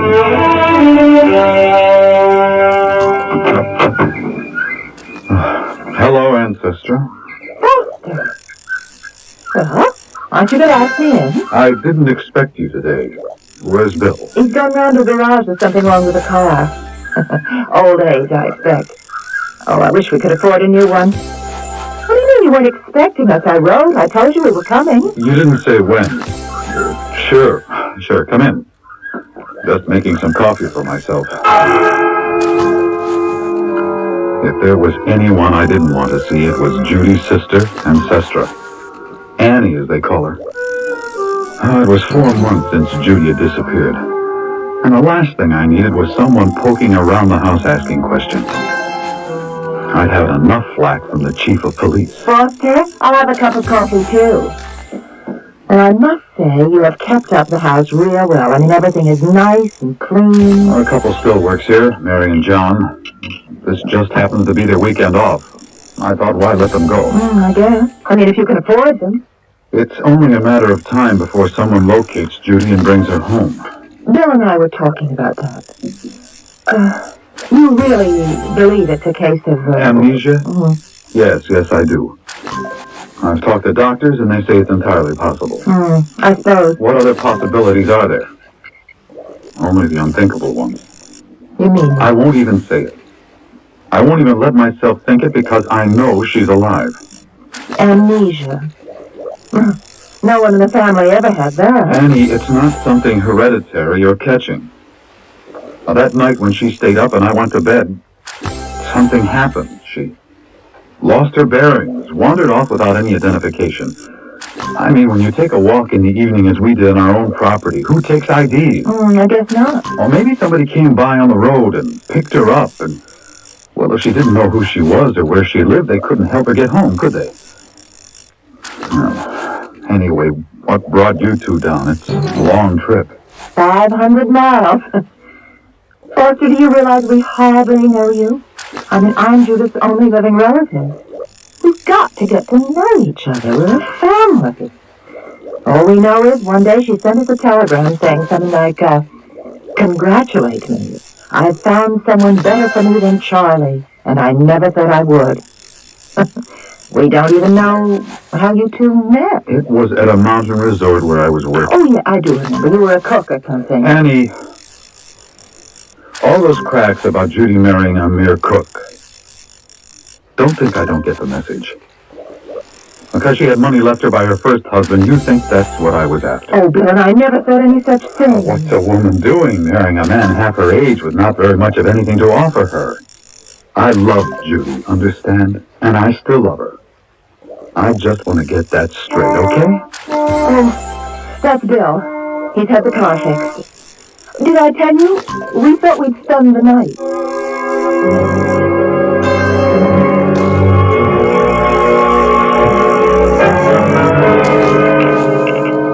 Annie, Foster, that was a mighty good meal. I'd like to say I did it alone, but Foster helped in the kitchen. After all, he's the expert. Bill, can I see you for a few minutes on the porch? But you two have a nice chat. I'll clean up the dishes. Hey, that is a beautiful view of the hills you've got from here. I love you. Bill, you two are the only people I've seen since Judy disappeared. I said you could spend the night because it's a long drive back to Cannon City. But I am sorry that I did. I'm sorry to hear that. Will you tell me why, after 4 months, you two suddenly show up? With Ancestra yammering at me, it's like rubbing salt into a wound. I'm desperate and unhappy enough as it is, thinking that somewhere Judy is wandering around not knowing who she is. I worry about how she's getting along, how she's supporting herself. Where is she? What about the police? Still not a clue. I'll go see O'Donnell tomorrow. Maybe if we put our heads together, we can help. You can help a lot by telling Annie to cool it. Ever since she got here this afternoon, cracks about my working in a kitchen, marrying Judy for her money. The only thing she hasn't come right out and said is that I killed Judy and have buried her body somewhere.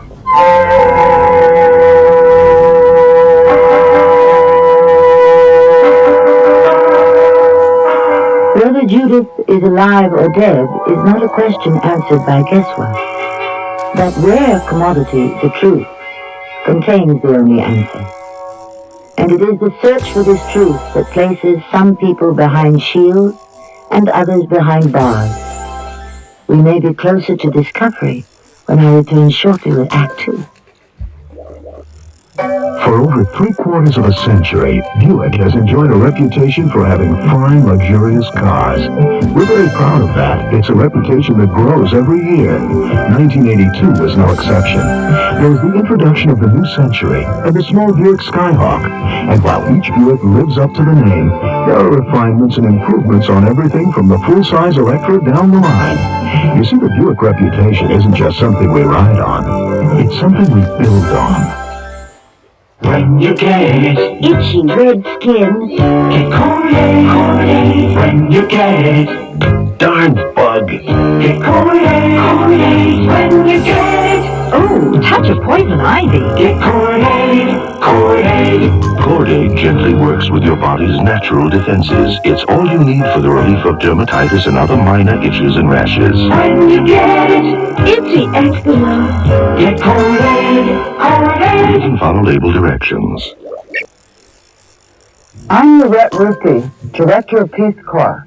In 60 countries around the world, Peace Corps volunteers are sharing their skills and knowledge with people who really need them.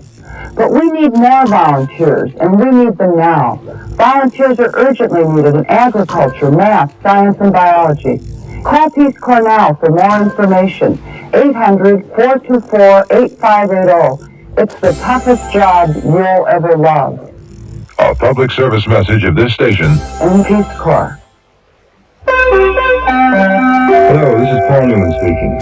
Maybe you've heard me speak for the American Cancer Society in the past, asking you to support their life-giving programs. Well, those programs have helped make progress. Today, there are more than 2 million Americans who've beaten cancer. Now, again, I'm asking you to join me in sharing the cost of living. Please give generously when your American Cancer Society volunteer calls on you. Thank you.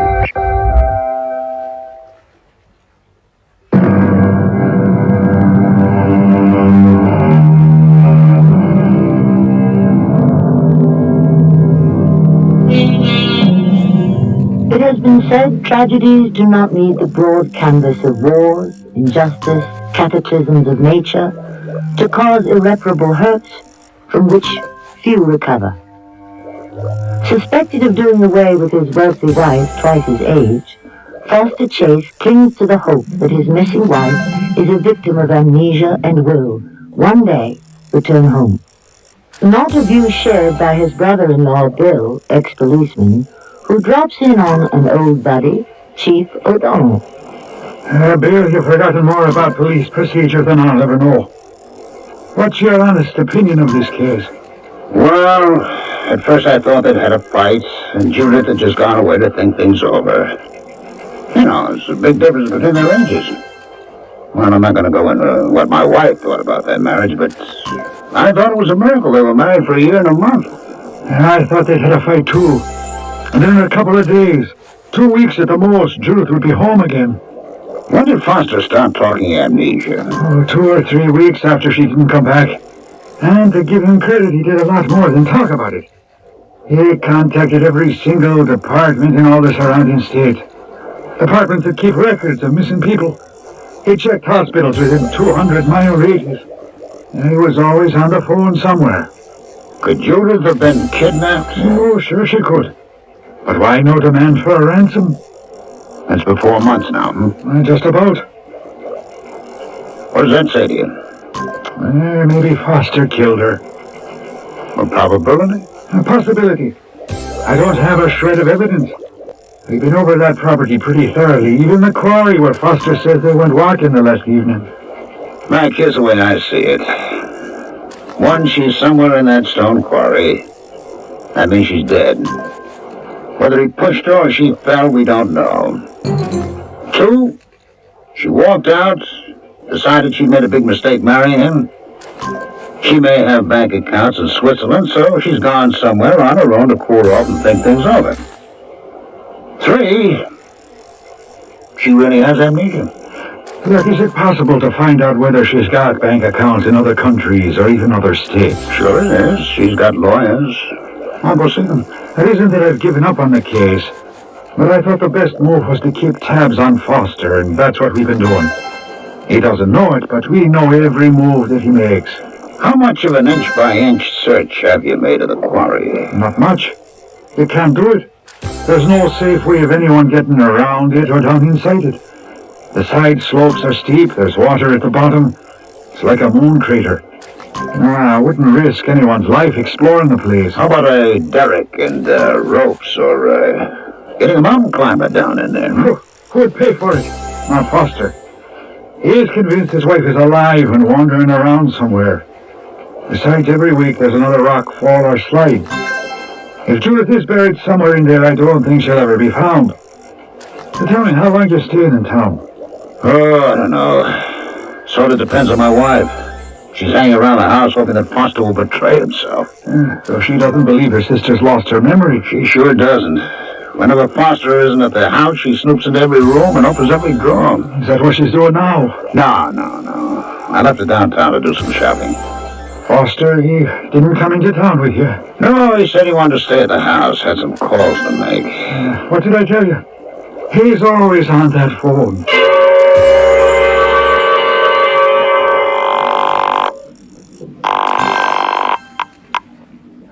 Yes? Alice? Yes, who's this? Foster. I haven't heard from you in a long time. I've got visitors I can't shake, or I would have been down. Huh? No, they're no problem. It's relatives. Well, you told me you were an orphan. No, hers. Oh. Well, what do they want? What do snoopers usually want? To find out something they don't know.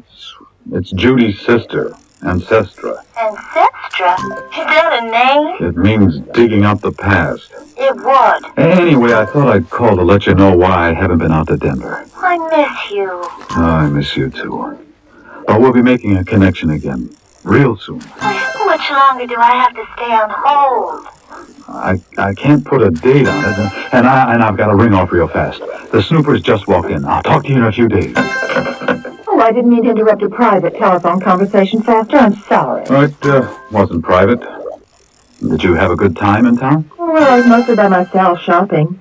Bill went to see Mac O'Donnell at the police station. Yes, he told me that he would. They went to the police academy together, but not at the same time. Bill graduated the year Mac became a rookie. Foster, would you do me a favor? Well, I suppose so, if it's not impossible to do. Well, I've been looking at the calendar, and the heavens are in exactly the same position as they were the last time you saw Judith alive. Annie, my wife is still alive, very much alive. I want you to stop talking now. Sorry, I didn't mean that. Do you remember telling us there was a new moon the night you walked down the quarry with her? A new moon? Did I say that? Mm-hmm. And it's exactly like that tonight. And what I'm asking is, could you take Bill and me to the same place you walked with her? Inside the quarry, I mean? Tonight? Yes, it's got to be tonight. Will you? I'll think about it. What do you mean? Why not? I'll tell you why not. You nosy, interfering, foolish woman. Wait a minute. I'm Judith's sister. Now, you listen to me. Out there where Judy and I spent our last evening together, I can't go there. Particularly at night, in the dark, moon or no moon. But of course you wouldn't understand that. You're so darn convinced she's dead that I killed her, and you think that by this constant being at me that I'm going to break down and confess to heaven knows what. Well, I've got news for you, Ancestra. I haven't anything to confess. Foster, please. What you say just isn't so. Now, I'll tell you what. I'm going to cook us a nice dinner, and we'll talk all about it, quietly, over the meal. No, I am not having any dinner with you two. You can use the kitchen, do whatever you like. I am going out, and I'd appreciate it when I come home that your car is not in my driveway. Is that clear? Well, when are you coming home? Bill wants to talk to you. If he has something to say to me, he can telephone me from Cannon City. No, I think he's got an idea about something. How to find Judith. I don't really believe that. Haven't you any idea when you'll be back? I have no plans. I can't even talk to you, Annie. You don't understand anything, and a person like you never will.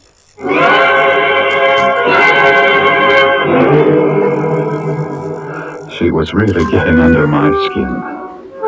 Oh, I was tempted to charter another single-engine plane and just fly to Denver and see Alice and unwind.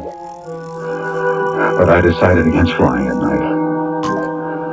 Oh, it was way after midnight when I unlocked my front door. Annie and Bill had gone to bed. And for the first time since the accident, I dreamt about Judy. We're through, Foster. This is it. Just because I've been seeing Alice? I tell you, she doesn't mean anything to me. I can't believe that.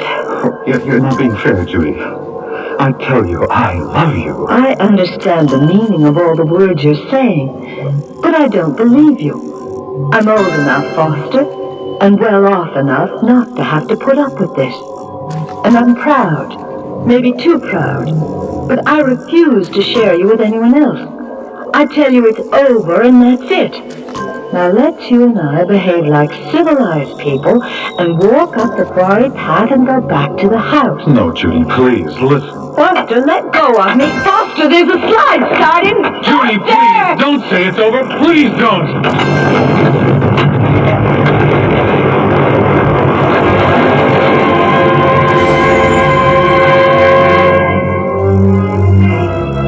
I woke up in a cold sweat.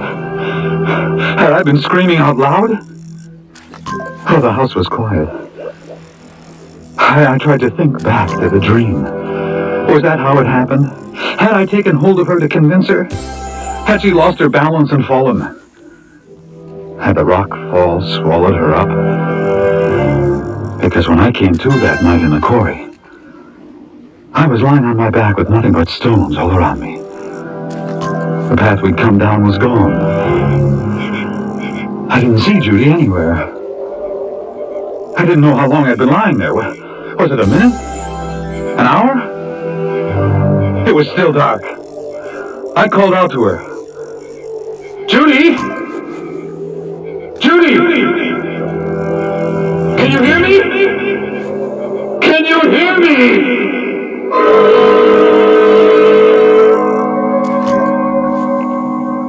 Good morning, Foster. Morning, Bill. Didn't Annie tell you last night I wanted you both out of the house? Yes, she did, but I thought you and I ought to have a talk first. I've nothing to talk about. I'm tired, I had a bad night, and I'm fresh out of patience with prying females. She is the only one who's interested in what happened to Judith, you know. As a matter of fact, I know of a girl called Alice, who's also interested. Oh.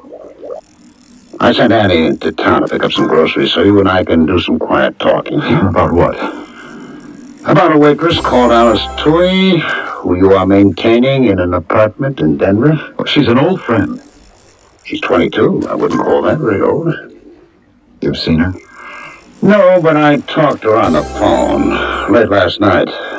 Sounded like a nice kid, but I told her that she's getting herself into lots of hot water. Especially when they find Judith. What did you mean? You know, this can't go on forever. If Judy's dead, your little friend Alice will be asked a lot of questions. But I'm not even considering that Judith could be dead. I've held on to that hope for a long time, and I'm not giving it up now. Did she know about Alice? Yes, she did. Well, I'm glad you told me the truth about that. You see, about a week before this happened, Judith wrote Annie a letter. It said, "Don't be surprised that one day you open the door, you find me on your doorstep. I've reason to believe one of Foster's former girlfriends is still in his life, and I'm going to teach him a lesson. Throw a real scare into him." That doesn't mean I killed Judy, does it? You could help clear yourself if we all took a little walk around where you saw Judith last. You mean in the quarry? Do it this afternoon. Annie said something about doing it by moonlight. That's nonsense. Look, Chief O'Donnell has been over there time and again. Not you. No. No, I can't bring myself to go anywhere near the quarry. I can't. Look, you must understand that. I don't know how Chief O'Donnell will take that attitude. What difference would it make to him whether I've been back to the quarry or not? He doesn't know about Alice. So? The motive.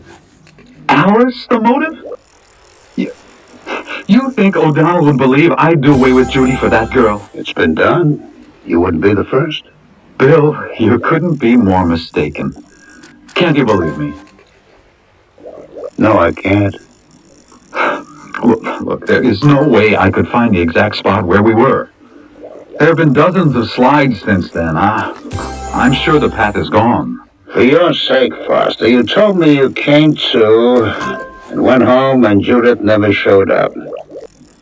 For your own peace of mind, wouldn't you like to know if she is somewhere in that quarry, even now? No, I don't want to know that. I want to go on believing she's alive and she'll come back to me. That's what I want for my peace of mind. What made it all so incredible was that I couldn't be sure what had happened. Did I push Judy that night so she stumbled and fell? Was she alive when I was hit on the head by chunks of rock from the slide? Had I already seen her dragged down the quarry by the rock slide? Yes or no? Oh, my mind refused to remember it that way. Bill was right. I had to go back. Stand there. Visualize it. Be there to remember what had happened. I had to.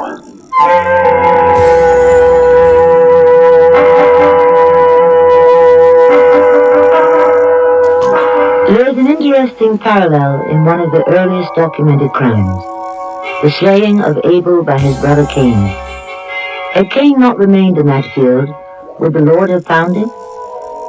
What is that compulsion to remain or return?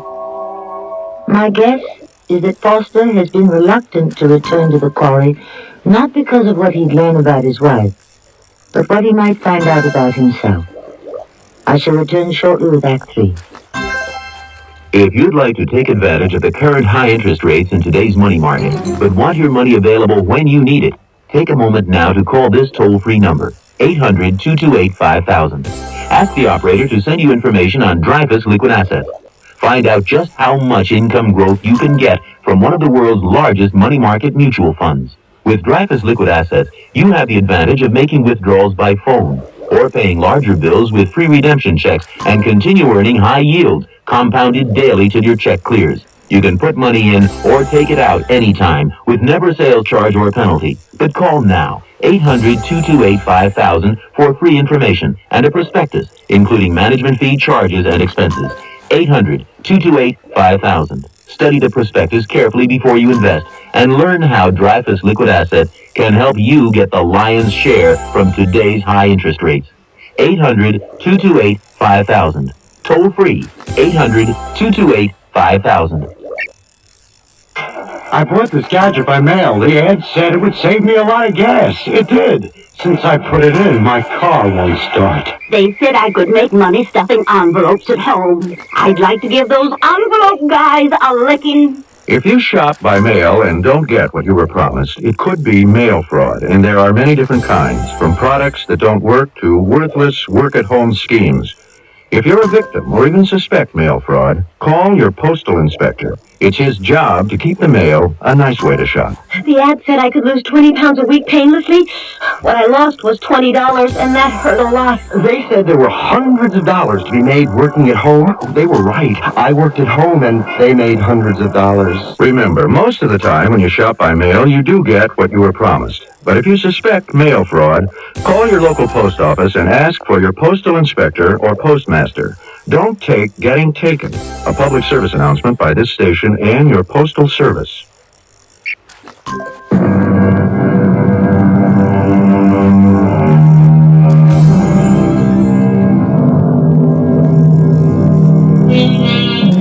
It is my privilege to occasionally delve into the psyche of the characters we meet together, to know things about them they may not even realize themselves. I think Foster, secretly and truly, believes he did cause his wife's death in the quarry. And all this talk about amnesia and her eventual return is just that, talk. It is the same afternoon, and Foster has led the way, bringing Bill and Annie to the top of the crater or rim of the quarry. Bill, what's he gonna do with that rope?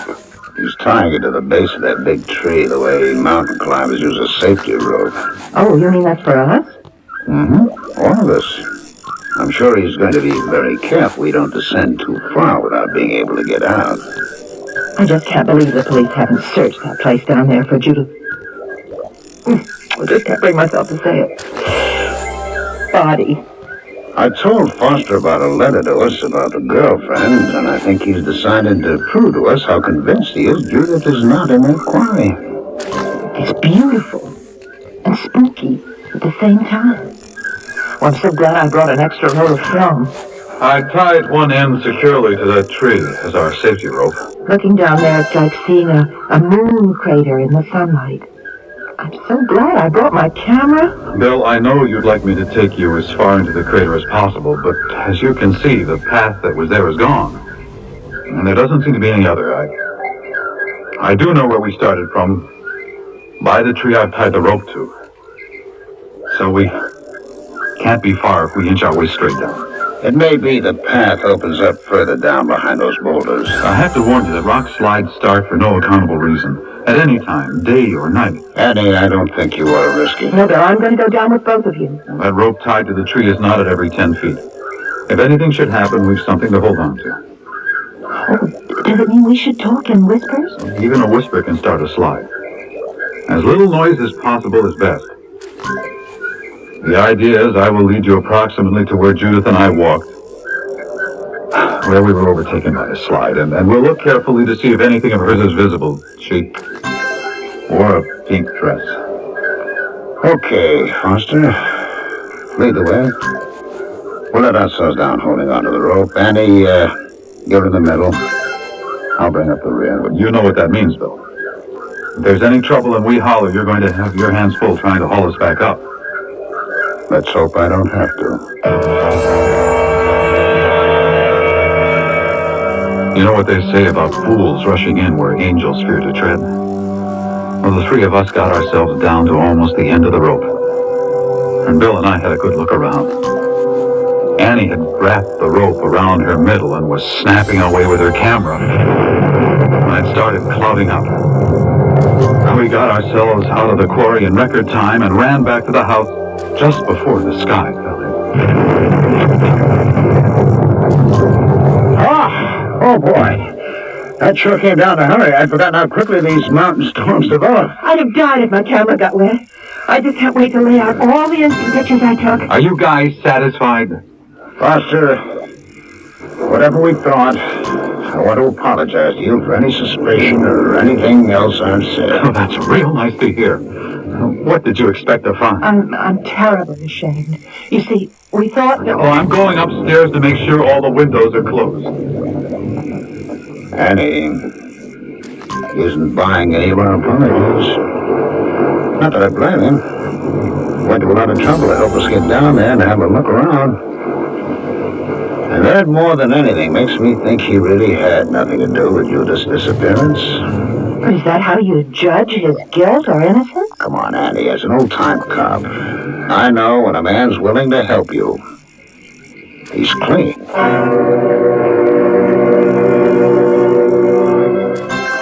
We had dinner, none of us saying much to the other. After the meal, Annie started clearing a table. She wanted to show us the pictures she had taken that afternoon. The storm had stopped, but they just didn't seem to want to leave. You boys go right on talking. Don't mind me. I'm just going to get these dishes into the kitchen. The problem with Annie is she's never been able to stop giving orders. Foster, I was wondering, you think a reward might help? I've already guaranteed $50,000, and I'll raise that to $100,000 if what I learn leads me to her. Now, just let me have a little room here on the table. I'll put the pictures down and we can have a good look. I'm really very tired. You both can stay up as late as you wish, but I am going to... Oh, don't you want to see what beautiful pictures I took? Look, there's you, Bill, hanging onto the rope for dear life. That's you and Foster. Oh, there you are again, see? Going down. Foster saying, I think this is where we stood that night. Bill, I don't want to see these. We can talk in the morning. Annie, let's do the pictures later, okay? Wait, this one's pretty close to the water. What's that sort of white thing that's sticking out there? See? I didn't notice it when I was taking the pictures. Bill, let me have your pocket magnifying glass. She always does this, Foster. Needs a microscope to see everything up real close. Here it is. Here's a magnifying glass. Bill, look in that corner of the picture through the glass. Did you see that white thing? Doesn't that look like a human hand sticking up? No. Oh. Foster, you look, huh? That sure looks like a hand. What are you two doing? Are you trying to drive me out of my mind? But now, I want you both out of this house just as fast as you can get out. Do you hear me? Get out, both of you. I don't want to see either of you clowns ever again. It was a hand. I knew it was, and they knew it was. That this could happen after all the times the police were searching. Well, the rocks must have moved and exposed her hand. But I had to know for sure. I waited until it was very late. But they just wouldn't go. Now that there was evidence, they'd wait until morning. So when they went to bed, I took a flashlight and I went to the quarry to see for myself if Judy was still there. Are you ready, Annie? But don't you want me to make you a cup of coffee before we go? We'll have coffee with Chief O'Donnell when we take him that photograph. Foster isn't up yet. His door's closed. Boy, I guess this one just about as wrong as I ever guessed anything. What a terrible few days it's been. Hey, that's Mac's car pulling up. Oh, to save us a trip to the station house. I wonder what's up. Should I see it, boss, with the ring? Hi, Mac. What's up? Well, I guess you don't know. What is it? You didn't hear anything last night? No. Why do you ask? Well, we got a call from the Kowalskis who lived down the road that there had been some shouting and moaning coming from the quarry. So we hightailed it out there at 5 a.m. and we found Foster. What? He must have gone for a walk in the quarry and slipped. And that was it. We thought he was upstairs, asleep. Oh, that's awful. We were just checking out to go home. Well, look, Bill, can you put off leaving here for a couple of days? There's going to be an inquest and we'll need your evidence.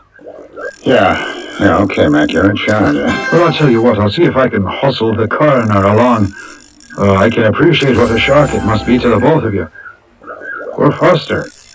Very tragic, the whole thing. Well, I'll be talking to you tomorrow.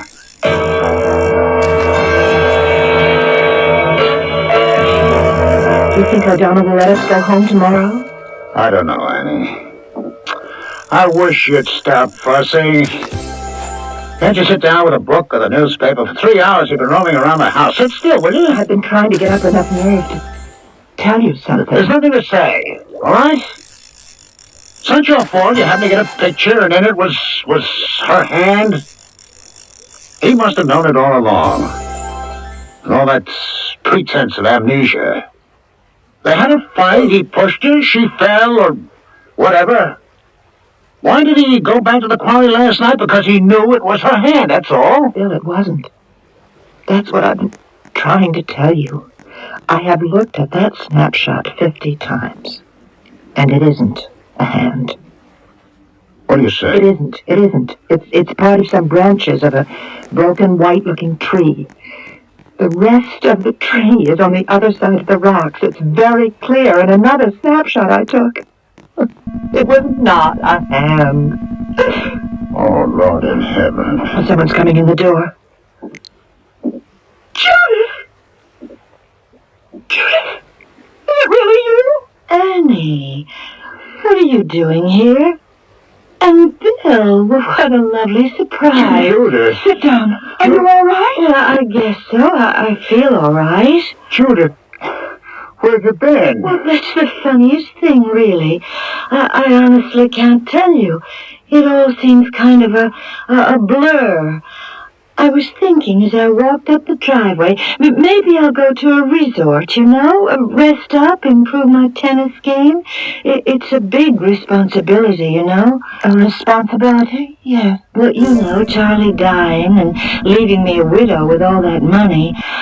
I think I ought to take it easy. Would you like me to help you up to your room? No, of course not, Annie. I'm not an invalid. I walked all the way up here from the bus stop. Now you two just go on doing what you were doing. I'm perfectly all right. Oh, my Lord. We better get someone over from the hospital to take care of her. I mean, just in case. She doesn't remember anything. 'She talks as if Charlie had just died. Well, let's just the funniest thing, really. I honestly can't tell you. It all seems kind of a blur. I was thinking as I walked up the driveway, maybe I'll go to a resort, you know? Rest up, improve my tennis game. It's a big responsibility, you know? She talks as if Charlie had just died. She doesn't know anything that happened after that. I don't know if it's awful or a blessing. My poor sister. She's been suffering from loss of memory for months.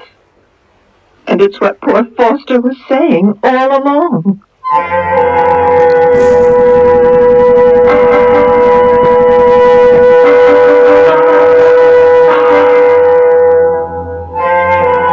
Our curtain has run down on a strange tragedy, as so many are when the mind and the body are not one. It is such an occurrence, as we have dramatized today, that reminds us how fragile we are. We take great care of our bodies, cleaning them, nourishing them, exercising them. Perhaps a little jogging of the mind wouldn't be amiss at all. I shall return shortly.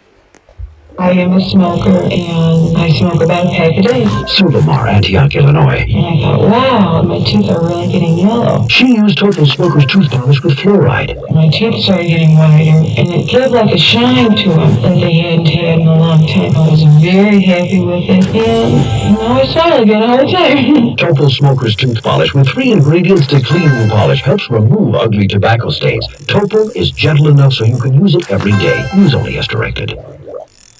Mr. Gardner, those old newspapers are too heavy for you to lift. My back just told me the same thing, Sally. Now, you just sit there. I think my dad has some Doan's pills in the house. Doan's pills. Just what this nagging backache needs. Good advice. Doan's pills for temporary relief of simple backache pain due to overexertion, stress, or strain. Use only as directed.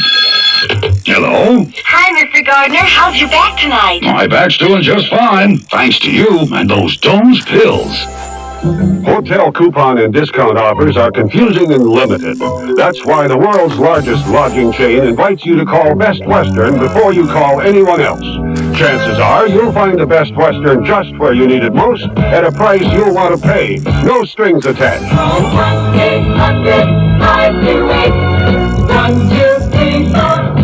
Best Western. 1-800-528-1234. Best Western. Countdown to cure. Hi, this is Henry Winkler with a message from the Leukemia Society of America. Leukemia treatment and research has advanced encouragingly during the last 10 years. We are now able to stop the progress of this disease in many cases, especially children. But more than half of all leukemia occurs in persons over 60 years of age. Each year there are 23,000 new cases. So please support the Leukemia Society's Countdown to a Cure. It's a matter of time. Thank you.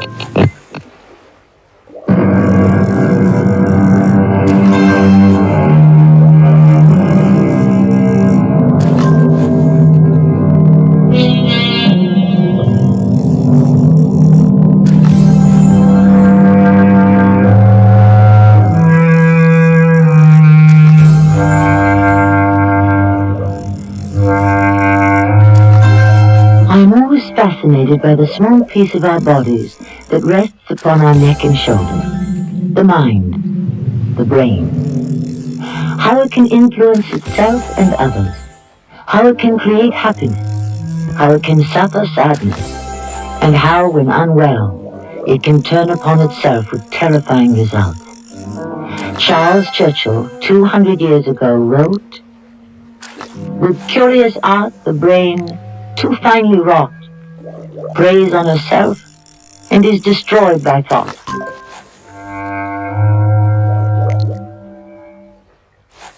Our cast included Ralph Bell, Carol Keitel, Lloyd Battista, and Marion Selden. The entire production was under the direction of Hyman Brown. This is Tammy Grimes, inviting you to return to our Mystery Theater for another adventure in the macabre. Until next time, pleasant dreams.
Grimes.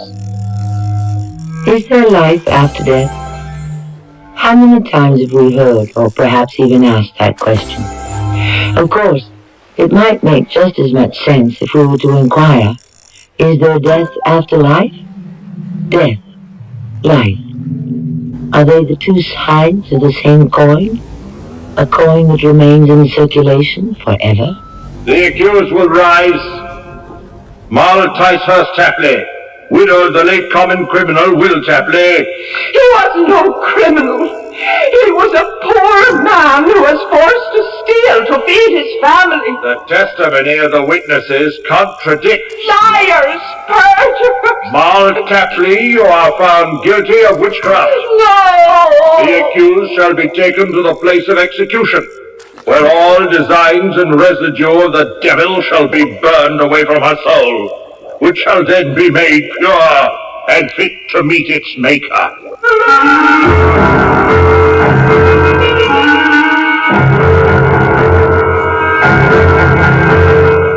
Our mystery drama written especially for the Mystery Theater by Sam Dine and stars Russell Horton and Marion Seldes. I'll be back shortly with Act 1. Because spring cleaning can leave you with more trash than you can handle, True Value hardware stores are offering more trash bags for your money. Hi, Pat Summerall to tell you right now you can get a pack of 15 heavy-duty True Value bags in roomy 33-gallon size, plus 12 free lemon-scented 44-quart kitchen can bags, all for just $2.99. These strong two-ply bags are ideal for big cleanups and year-round storage. And now you can get them all for one low price of just $2.99 while supplies last at participating True Value hardware stores. Friday on CBS television, it's Linda Carter, Street Life.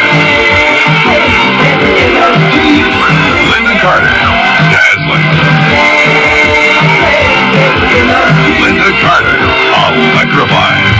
With George Benson, Tony Orlando, and special surprises.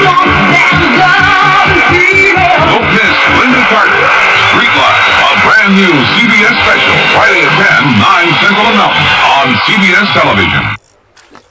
This is Gene King for your Better Business Bureau. If disaster struck your home, would you be able to report exactly what you lost to the police, the IRS, or to your insurance company? If not, then it's about time you took a few minutes and took a complete home inventory. To start, list the major items in each room of your house. Note the serial numbers and, where possible, purchase prices, present value, and the date purchased. If you have receipts for any of the items, it's a good idea to attach them. And to back up your written inventory, photograph the walls of each room with the closet or cabinet doors open. Now, on the back of each picture, write the date, the general location, and the contents shown. And you'd better make sure to keep 2 copies of the inventory, you see.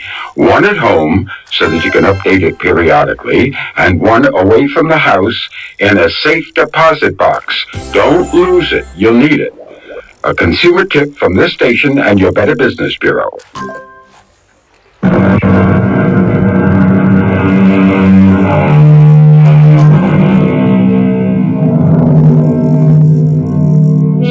It isn't fair the way the world is set up. Some are born rich, others poor. Some, it seems, are foreordained to fail, and others to succeed. I suppose we can say that each of us is born under a certain star, and that constellation, that birth star, or for some it's a death star, determines our destiny. We can safely assume then, in light of all this, that Liza Roundtree appears to be one of Fortune's favorites. She's 30, she's beautiful, she's brainy, she has a fantastic job, and she's late. John, where's my morning? Oh, you're not John. No, ma'am. Has he taken the day off? No. He died Saturday morning. It's too bad. It must have been rather sudden. He was here Friday. Yes, ma'am. Well, are you going to be the new person? Yes, ma'am. I'm taking over the newsstand. I'm Miss Roundtree. I'm with Landry, Dawson, and Sharon on the 84th floor. Yes, Miss Roundtree. And what's your name? Blake. Miss Roundtree! Just a minute, Jerry. Blake, you You look familiar. Oh, do I? Yes, in a way. Well, every morning I pick up the Times Bulletin, the Journal, and a pack of Tapley's mints. The Times Bulletin, the Journal, and Tapley's mints? Well, where would I... John, keep them right over there. Oh, I see there are no more. Would you order some? Oh, yes, ma'am, yes. They're imported from England. Oh, no, I'll get them for you. Thank you. I'm holding the car for you, Miss Roundtree. Right away, Jerry. You're kind of late, Mrs. Roundtree. Everybody's there for the breakfast meeting already. I just heard about John. Yeah, well, you know how it is in the midst of life and all that. Who's this new fellow, Blake? I don't know, but I can tell you something. He gives me the creeps. You too? Going up!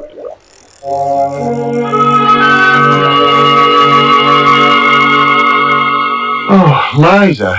You sound as if I've just been resurrected. Do you realize it's exactly 8:58? Well, I'm not scheduled to speak until 9. You must admit you did cut it rather fine. Well, it's your fault.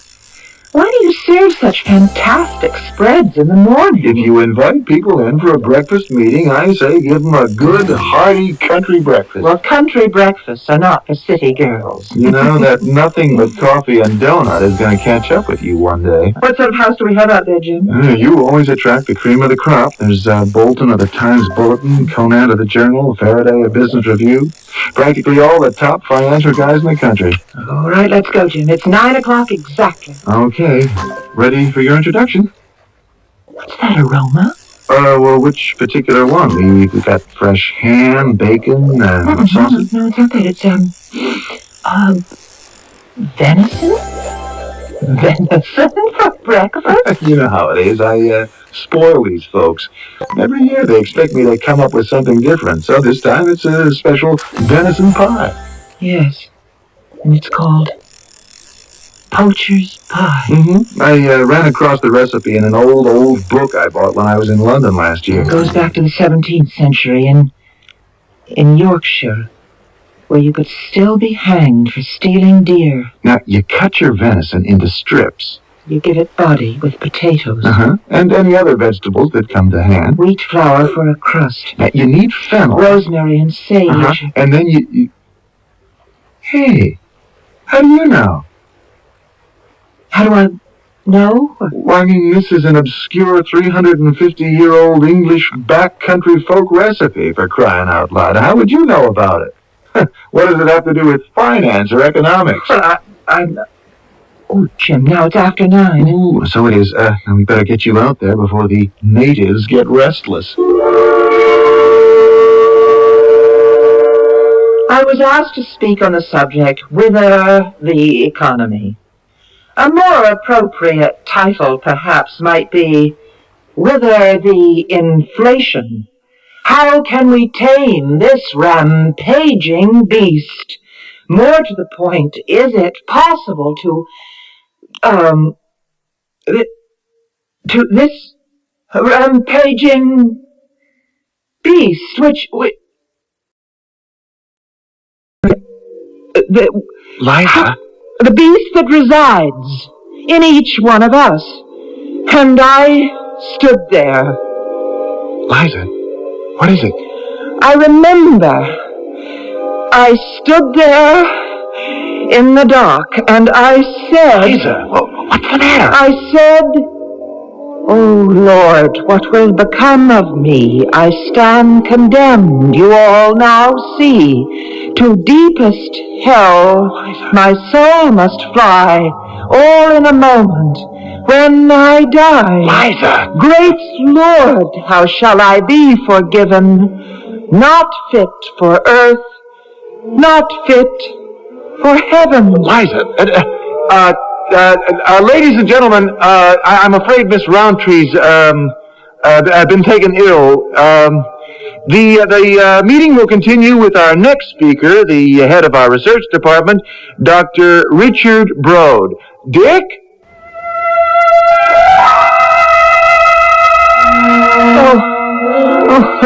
Liza.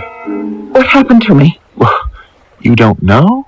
Well, I was standing there and began to talk, and then suddenly I must have blacked out.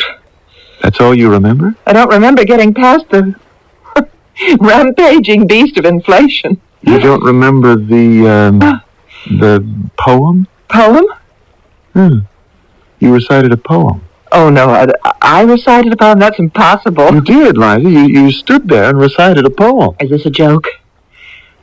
Listen, Jim, I have been under considerable stress lately, and it's possible that I'm perfectly all right now. I can go right out there. I'll finish my presentation. We taped the meetings, Liza. Do you want to hear what you said?